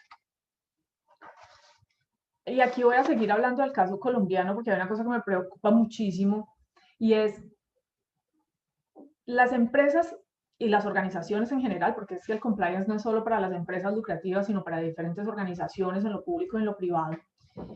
Probablemente esto no diste mucho de lo que pasa en otros países, hay mucha falta de confianza. Mucha falta de confianza en las organizaciones públicas y privadas, pero en especial en el sector público.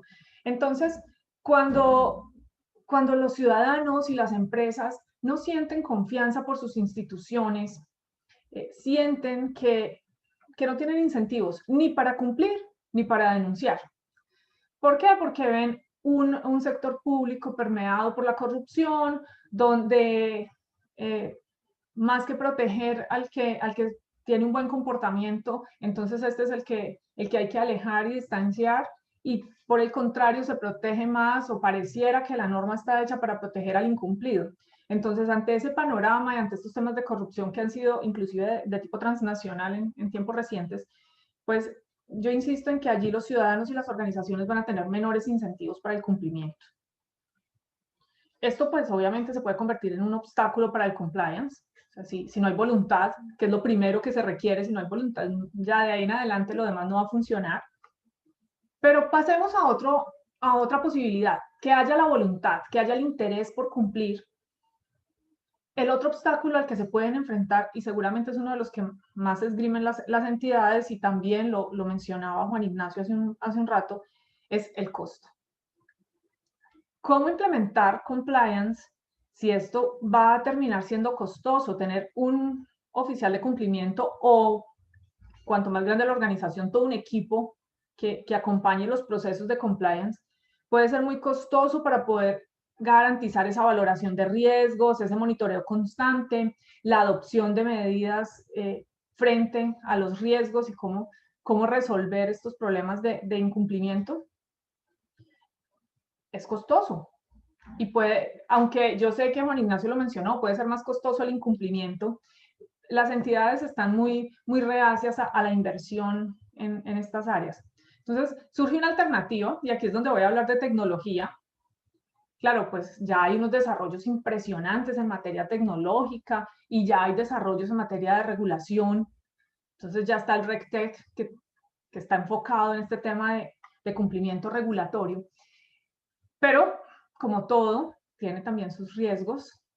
Yo creo que sí puede facilitar muchas cosas, pero bueno, allí entraría de pronto a jugar cuando nos dicen, no, pero ya hay muchas de estas cosas que se pueden resolver vía inteligencia artificial. ¿Sí? Entonces diseñamos un programa que aprenda solito y que nos resuelva cosas.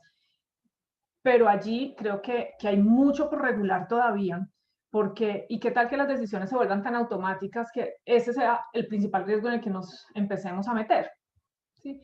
Que ya las decisiones no dependan de una persona con conciencia, con ética, con valores, sino que esté en función de un software que no va a tener esos mismos criterios de decisión. A mí particularmente me genera algunas inquietudes, me genera cierta prevención. Y no es que esté en contra de la tecnología, sino que creo que hay cosas que no se pueden delegar a la tecnología, sino que las tiene que seguir ejecutando una persona con capacidad de decisión, de pensar en otros y de actuar éticamente. Pero bueno, ya tomando la decisión de costo-beneficio, ¿qué me conviene más? ¿El compliance o el no cumplimiento? Entra otro tema, y es, si ya definí que sí, que voy a tener temas de compliance, y aquí retomo de nuevo las palabras de Juan Ignacio o parte de su intervención. Claro, yo puedo nombrar a alguien que se encargue exclusivamente de esa actividad, o puedo tomar la decisión de buscar ya un equipo constituido al interior de la entidad, o un equipo externo que ejecute estas funciones.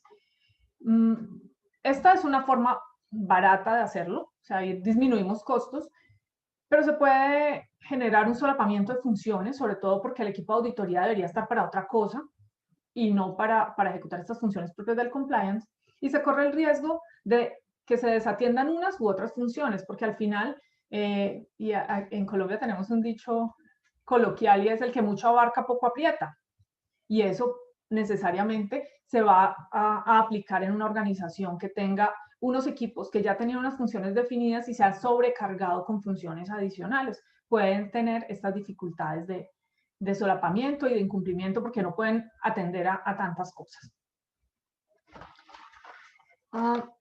Por último, yo quisiera referirme a dos cosas.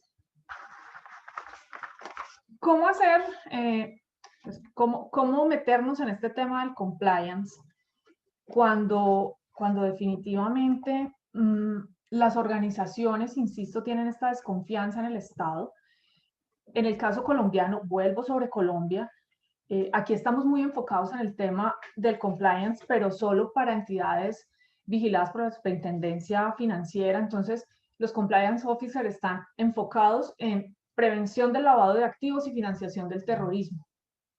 Y desde la perspectiva pública, esta regulación que se ha emitido está enfocada más en los delitos de corrupción transnacionales. O sea, si usted soborna fuera del país, a usted empresa, a usted entidad la vamos a sancionar.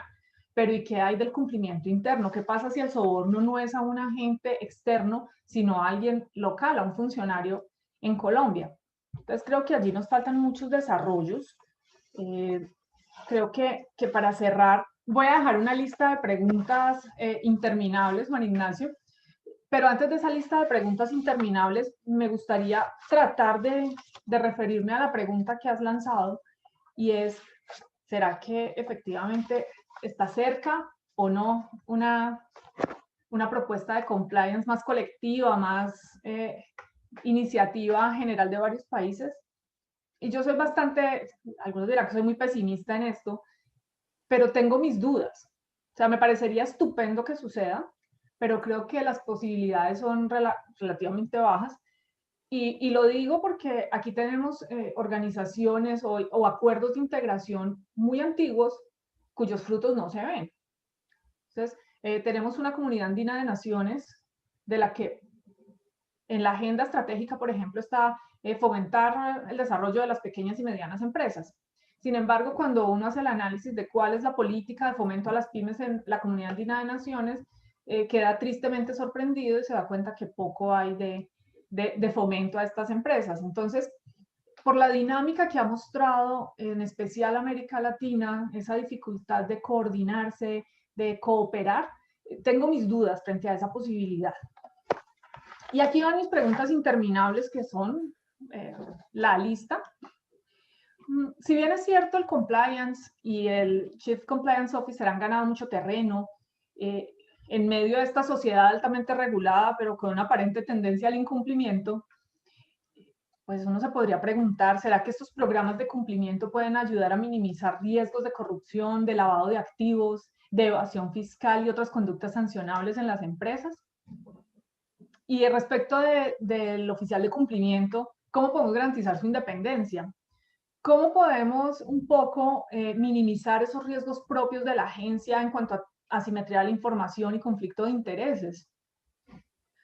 ¿Cómo podemos también definir su responsabilidad? Porque esa es una de las dificultades más grandes que hay en materia de los agentes de cumplimiento. ¿Cómo, hasta dónde llega su responsabilidad y cómo definimos su contratación? ¿Le vamos a pedir una responsabilidad enmarcada en la norma interna de la entidad o nos vamos a circunscribir a otros factores de carácter externo?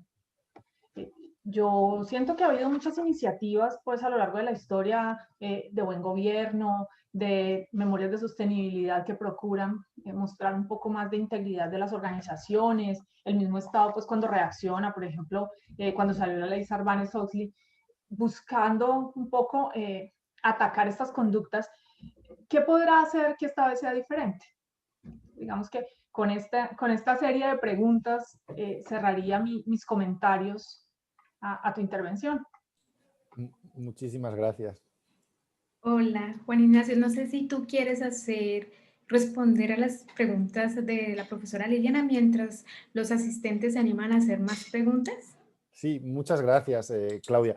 Como ya me excedí antes un poquito del tiempo, voy a intentar ahora ser más rápido y dar siquiera algunas pinceladas sobre las cuestiones más interesantes que ha subrayado Liliana, porque es que da para muchísimo. El tema del compliance es tan extenso que yo le comentaba medio de broma, medio en serio estos días, que casi da para hacer un webinar cada semana o cada mes, ¿no? Sí que hay temas interesantes. El tema de la protección al denunciante. ¿Cómo se está garantizando en otros ordenamientos? Por si puede servirnos de idea, ¿no? O alguna pista. En la Unión Europea, por ejemplo, el año pasado, a finales del 2019, ha salido una nueva norma, una directiva de obligado cumplimiento para todos los Estados miembros de protección a cualquier denunciante que revele incumplimientos del derecho comunitario de la Unión Europea. Era un ámbito que estaba como muy olvidado, porque nos hemos centrado mucho en regular la responsabilidad de la persona jurídica y las características que permiten activarla o exonerarla, pero no le hemos prestado nada de atención al denunciante, al whistleblower, y a cómo inhibir o neutralizar ese miedo a sufrir represalias, ¿no? Decíamos antes, medio en broma, medio en serio, oiga, ¿va a hacer falta un programa de protección de testigos para los denunciantes? Pues no sería tan disparatado como puede parecer, habida cuenta de los casos que estamos viendo. En los grandes escándalos de corrupción, de repente siempre aparece una enfermedad misteriosa que le cuesta la vida a una persona que casualmente iba a testificar o tenía las pruebas o tenía el indicio o...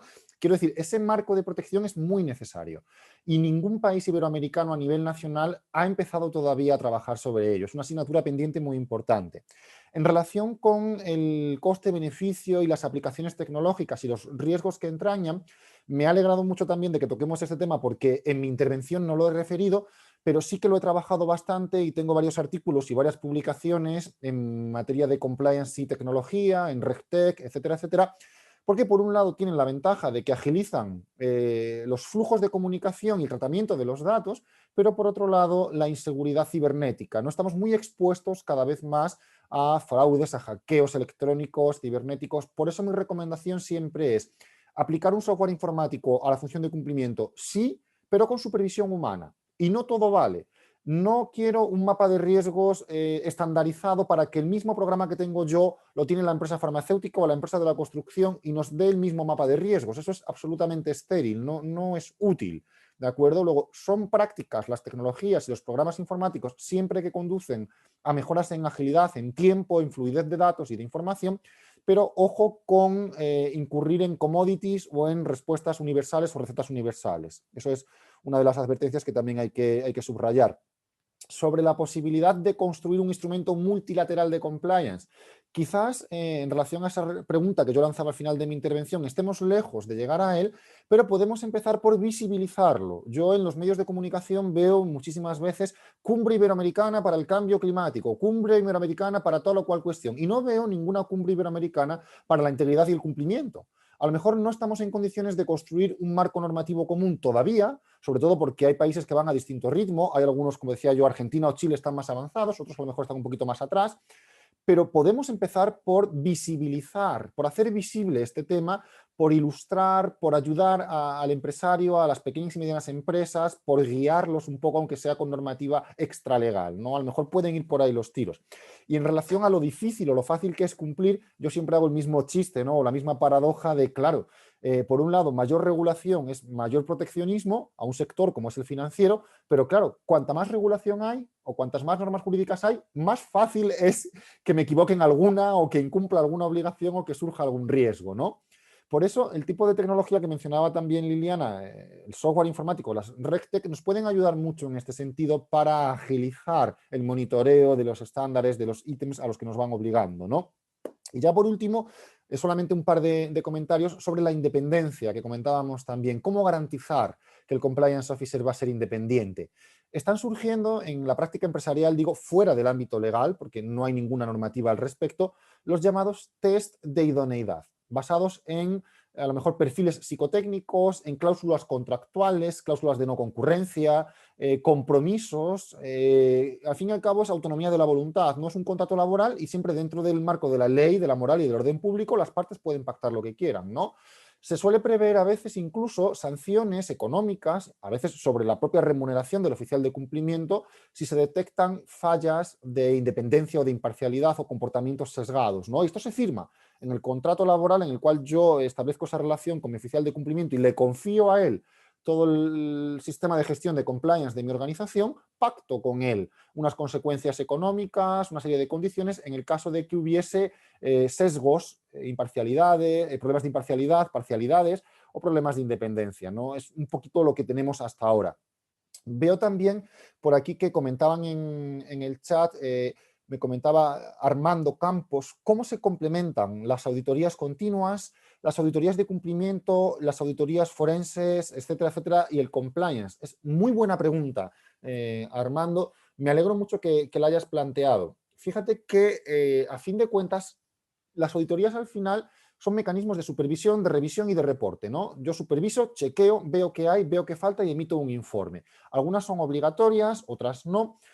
Bajo mi punto de vista, sí que existe esa complementariedad. Sí que una auditoría de compliance puede ayudar a cualquier otro tipo de auditoría, habida cuenta que voy a estar supervisando cumplimiento normativo, ¿no? Y si yo cumplo con la norma, en general, con la norma contable, con la norma administrativa, la norma en prevención de blanqueo de capitales, con cualquier normativa, al final tengo más posibilidades de que una auditoría en prevención de blanqueo de capitales o una auditoría contable obtenga resultados más satisfactorios que si con carácter previo no hubiese hecho la auditoría de compliance. Dicho de otra manera, 2 o 4 ojos ven más que 2, ¿no? Si yo reviso y escaneo bien el funcionamiento interno de mi organización con una auditoría de compliance que posiblemente, vamos, seguramente sea una de las más profundas que se pueda realizar, porque en una auditoría de compliance reviso absolutamente todo, incluso con los problemas que tenemos aquí de privacidad de correos electrónicos, de pruebas, de documentos internos.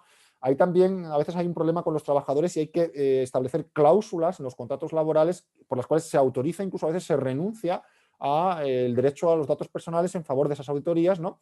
Lo que digo es, si con una auditoría de compliance que es tan profunda y tan exhaustiva ya detecto fallas en contabilidad, en prevención de blanqueo de capitales, en cualquier otro tipo de auditoría posterior, me dan la oportunidad, estas revisiones del compliance, de mejorar, de rectificar y de corregir aquello que no estaba del todo correcto para enfrentar mejor el resto de las auditorías. No sé si era un poquito por aquí por donde iba la línea de la pregunta de Armando, o si tiene alguna otra cuestión, algún otro comentario.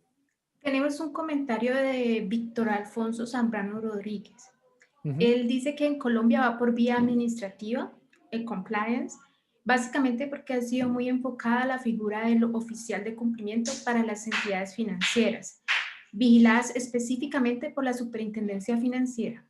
El compliance se refleja mucho en las entidades de tipo multinacional o multilatinas, aunque aún es incipiente en las entidades nacionales. No sé si quieras hacer algún Sí, comentario sobre pues ese está aspecto. muy acertado el comentario del compañero, porque además es una realidad evidente. Yo tengo la teoría de que todo el fenómeno del compliance ha ido surgiendo en sectores hiperregulados, como por supuesto lo es el sector financiero, por la misma razón que comentaba antes a propósito de la intervención de la profesora Liliana, de que aquellos sectores con mayor regulación son los que tienen mayor probabilidad de generar un riesgo, ¿no?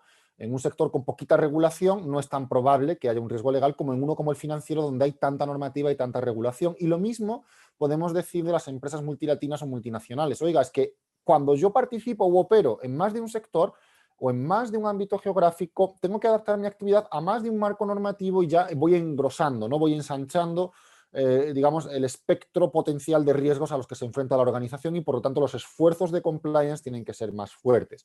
Totalmente de acuerdo. Es cierto que en algunos casos, como bien decía, en el caso de Colombia, parece muy vinculado con el ámbito de lo público, con los contratos públicos, con la corrupción en las administraciones públicas, porque en mi experiencia me dice además, y puede que parezca una evidencia, ¿no? Pero el compliance va surgiendo y se va desarrollando allá donde va haciéndose más necesario. Tiene mucho que ver el caso colombiano con el caso italiano, aunque aparentemente parezca que no, porque en Italia empezó también así, muy vinculado a la administración pública. De hecho, en la vía administrativa, en el Real Decreto Italiano del 2001, se configuran órganos colegiados de cumplimiento vinculados a la administración pública para monitorear riesgos dentro de la administración. Porque en esa jurisdicción, en ese país, se consideró que el cumplimiento normativo debía ser prioritario en ese ámbito. Y eso no tiene nada que ver con que en Chile, en Argentina o en España haya ido por otras vías. Porque a fin de cuentas, y esto reafirma el carácter transversal del compliance, el cumplimiento normativo tiene vocación generalista, ¿no? Yo puedo aplicar el compliance a cualquier ámbito del derecho. ¿Qué ha ido ocurriendo? Y por eso también mencionaba yo que los países han ido evolucionando a distinto ritmo, que las necesidades no han sido las mismas, que los países no han precisado establecer estos mecanismos de monitoreo y de vigilancia por igual en los mismos ámbitos ni en el mismo momento del tiempo.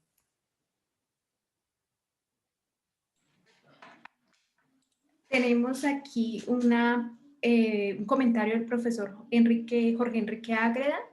Él dice, gracias por la conferencia. Una razón posible para no lograr una estandarización o legislación global puede estar relacionada con la influencia de las corporaciones, las que de hecho pueden estar más interesadas en la regulación local que una global que al final puede interferir sus acciones globales. Totalmente. Muchísimas gracias, Enrique, Jorge, por la intervención, por la consulta.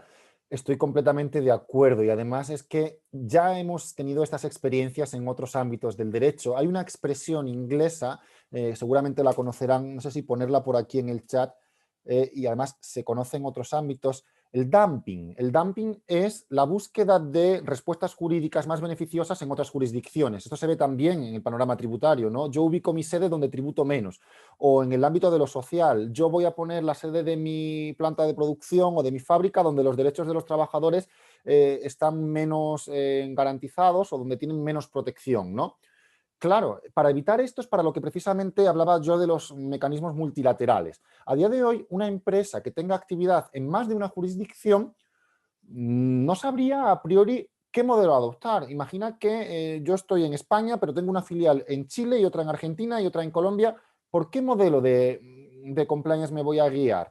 Claro, el criterio que se está siguiendo en la práctica es aplicar la normativa de la empresa matriz, ¿no? Y esto da pie al juego de incentivos que apuntaba Enrique Jorge con toda la razón del mundo, ¿no? Oiga, es que a lo mejor me puede interesar a mí más estar en una jurisdicción que en otra. Claro, y ahí tenemos el problema del dumping, ¿no? Nos encontramos empresas que están ubicadas en una jurisdicción y resulta que después fabrican a miles de kilómetros o venden su producto a miles de kilómetros, pero únicamente están buscando un tratamiento más laxo, más flexible, ¿no? Claro, esto es un problema y esto da pie también a hablar de el verdadero compromiso con el compliance. Una empresa que adoptara esta actitud y que se comportara de esta manera en la escena internacional estaría revelando un escaso compromiso con el cumplimiento normativo. Más bien debería ser al revés. Debería preocuparse por cumplir con los estándares más elevados de todas las jurisdicciones en las que opera, porque quien puede lo más puede con lo menos, ¿no? Si yo adapto mi funcionamiento a la normativa más exigente que encuentro en el panorama iberoamericano, no me va a importar operar en otras jurisdicciones menos exigentes donde los parámetros del regulador están, digamos, más relajados, ¿no? Y ese es un poco el debate que enfrentamos y el de dónde poner el nivel en el caso de que configurásemos un acuerdo multilateral. Habría que buscar un punto de equilibrio, ¿no? Tenemos otra pregunta, la última pregunta en el chat antes de cerrar el evento, y es de Armando Campos de nuevo. Nos pregunta, ¿cómo se armoniza e integra en el sistema integrado de gestión de riesgos los riesgos del país, del sector, negocio, empresa, procesos ambientales, contables, financieros, SART-LAFT, etcétera? Muchísimas gracias de nuevo, Armando Campos. Otra pregunta también fundamental e interesantísima. Hay distintas metodologías. No he tenido tiempo porque ya veía que me estaba excediendo la intervención para referirlo. Hay distintos modelos de gestión de riesgo. Tenemos el modelo COSO, tenemos el modelo de la norma ISO, en España están las normas UNE, en Chile también hay estándares nacionales. Podemos hacerlo de la manera que queramos. A nivel legislativo no hay ninguna ley sobre gestión de riesgos, ni de riesgos de país, ni de riesgos de negocio. Yo mostraba antes la herramienta del mapa de riesgos, que es una matriz de doble entrada que al fin y al cabo cada organización la elabora como le parece, atendiendo a esas dos variables, probabilidad e impacto. Pero a mi modo de ver, uno de los modelos o de las metodologías más completas para la gestión del riesgo es la que propone la norma ISO 19600 y la 19601 sobre sistemas de gestión de compliance penal. Ahí se habla de que se categoricen en escalas de bajo, medio y alto cada uno de estos riesgos que tú nos mencionabas: riesgo de país, riesgo de sector, riesgo de empresa, de procesos ambientales, incluso a veces dando pie a pequeñas unidades de compliance dentro de toda la estructura de cumplimiento normativo de la empresa. A lo mejor hay que nombrar un subcomité para el compliance ambiental, por ejemplo, se me ocurre. A lo mejor hay que nombrar un subcomité para el compliance contable y financiero, y esto a medida que la empresa es mayor, ¿no? En las grandes multinacionales se observa con mayor claridad, pero todos ellos relacionados entre sí. La estrategia de compliance debe ser la misma, ¿de acuerdo? Debe ser común, pero eso no implica que no pueda haber diferenciación en función de los riesgos, ¿no? Seguramente no todos los riesgos sean iguales y no todos tengan la misma probabilidad de ocurrir ni de impactar sobre los objetivos de la empresa. Siempre hay algunos que pesan más que otros y que al final son los que rigen la estrategia de compliance. Es muy difícil que una misma empresa esté expuesta al mismo nivel de riesgo legal, penal, medioambiental, administrativo, etcétera, etcétera, en todos los casos por igual. Siempre tiende a pesar más uno que otro, ¿no? Pensemos, por ejemplo, en las empresas del sector financiero. Ahí todos los esfuerzos van a la prevención del blanqueo de capitales, financiamiento del terrorismo, lavado de activos, etcétera, etcétera. A lo mejor ahí los riesgos ambientales no tienen tanto peso, pero ahí la norma ISO y la metodología ISO 19601 da respuesta muy clara a cómo integrar toda esta gestión del riesgo en un solo modelo de compliance. Para mí es la más acertada, ¿eh? Muchas gracias, Juan Ignacio. Le vamos a dar un espacio a la profesora Liliana para que haga unas palabras de cierre del evento. Muchísimas gracias a todos ustedes. Muchas gracias de nuevo, Juan Ignacio, por acompañarnos, a las personas que nos acompañaron hoy como participantes en el webinar. Yo quisiera referirme a dos cosas de las que mencionó Juan Ignacio, y es como insistir en que el hecho, por ejemplo, de que sea compartida la función de los auditores y de los agentes de cumplimiento, evitarían ese 4 ojos ven más que 2, porque si las mismas personas están ejerciendo las funciones, entraríamos, inclusive podría llegar allí un conflicto de intereses, y eso podría redundar en errores de cumplimiento. Me gustaría mencionar una figura que hay aquí en Colombia y que poco tocamos el día de hoy, que es el tema del revisor fiscal, que también va a estar muy metido en el tema de compliance, para que no nos olvidemos del revisor fiscal que va a tener allí una relación muy, muy importante con los agentes de cumplimiento. Bueno, dicho eso, ya digamos en el tema, ahora sí voy a despedirme. Muy complacida con esta intervención de Juan Ignacio. Muchísimas gracias por ampliarnos más este panorama del compliance en Iberoamérica. Todavía en Colombia estamos muy incipientes en este proceso. Esperemos que ese llegar tarde no sea llegar mal, que No, no. efectivamente aprendamos de lo que han desarrollado en otras latitudes. Siempre nos queda el sinsabor, y alguien me lo comentaba ahora por chat. Claro, aquí tenemos la norma, pero no se cumple, y esa es la parte triste del asunto. Entonces, bueno, ojalá que también desde la academia nosotros propulsemos este cumplimiento, este desarrollo ético de los profesionales, para que al llegar a las organizaciones ayuden en ese proceso de cumplimiento. No sé, Juan Ignacio, si quieres decir algunas palabras de cierre. Totalmente. Suscribir al 100% el comentario de la profesora Liliana. Estoy con ella en lo que acaba de comentar y en lo que acaba de referir. No siempre, insisto en esta idea, llegar tarde es llegar mal. Está el ejemplo argentino, que llegó en el 2017, cuando Chile llevaba ya desde el 2009. Luego, tenemos margen de aprendizaje y eso siempre es positivo. Agradecer, por supuesto, a la participación tan animada de todos los asistentes, a la organización de la Universidad Javeriana, Pontificia Javeriana Cali, y al Departamento de Contabilidad y Finanzas. Para mí ha sido un placer compartir este espacio con todos ustedes y estaré encantado de repetir cuando la ocasión lo requiera, y darles la enhorabuena por esta iniciativa de compartición de conocimiento que enriquece tanto y que toca temas tan de actualidad como ha sido el tema de hoy del compliance. Muchísimas gracias a todos ustedes. Muchas gracias, Juan Ignacio. Bueno, para dar cierre a nuestro encuentro virtual, quiero agradecer a todos ustedes por su participación y la acogida que ha tenido este valioso espacio de diálogo y construcción de conocimiento. Quiero, además de agradecerle nuevamente al profesor Juan Ignacio y a la profesora Liliana, también aprovechar estos últimos minutos para recordarles los eventos que tenemos en el mes de noviembre. El 10 de noviembre a las 6 de la tarde tenemos el evento post-cuarentena, disminución del ingreso y problemas de liquidez y solvencia. ¿Cómo conservar las empresas? Los invitados son Darío Laguado, Diego Herrera, Esteban Piedradita y Diego Peláez, que modera la doctora Lina Gómez Mejía. Al siguiente día, miércoles noviembre 11 a las 11 de la mañana, tenemos el evento de representación contable y activos intangibles, conjeturas desde las teorías semánticas de la descripción. Invitado Juan Pablo Hincapié Mejía, magíster en contabilidad y profesor de la Universidad del Valle. Comenta John Jairo Cuevas, doctor en ciencias sociales, docente de la Pontificia Universidad Javeriana Cali. Y el 25 de noviembre tenemos el evento Modernidad, Capitalismo y Contabilidad. Invitado Guillermo León Martínez Pino, doctor en antropología y docente de contabilidad de la Universidad del Cauca.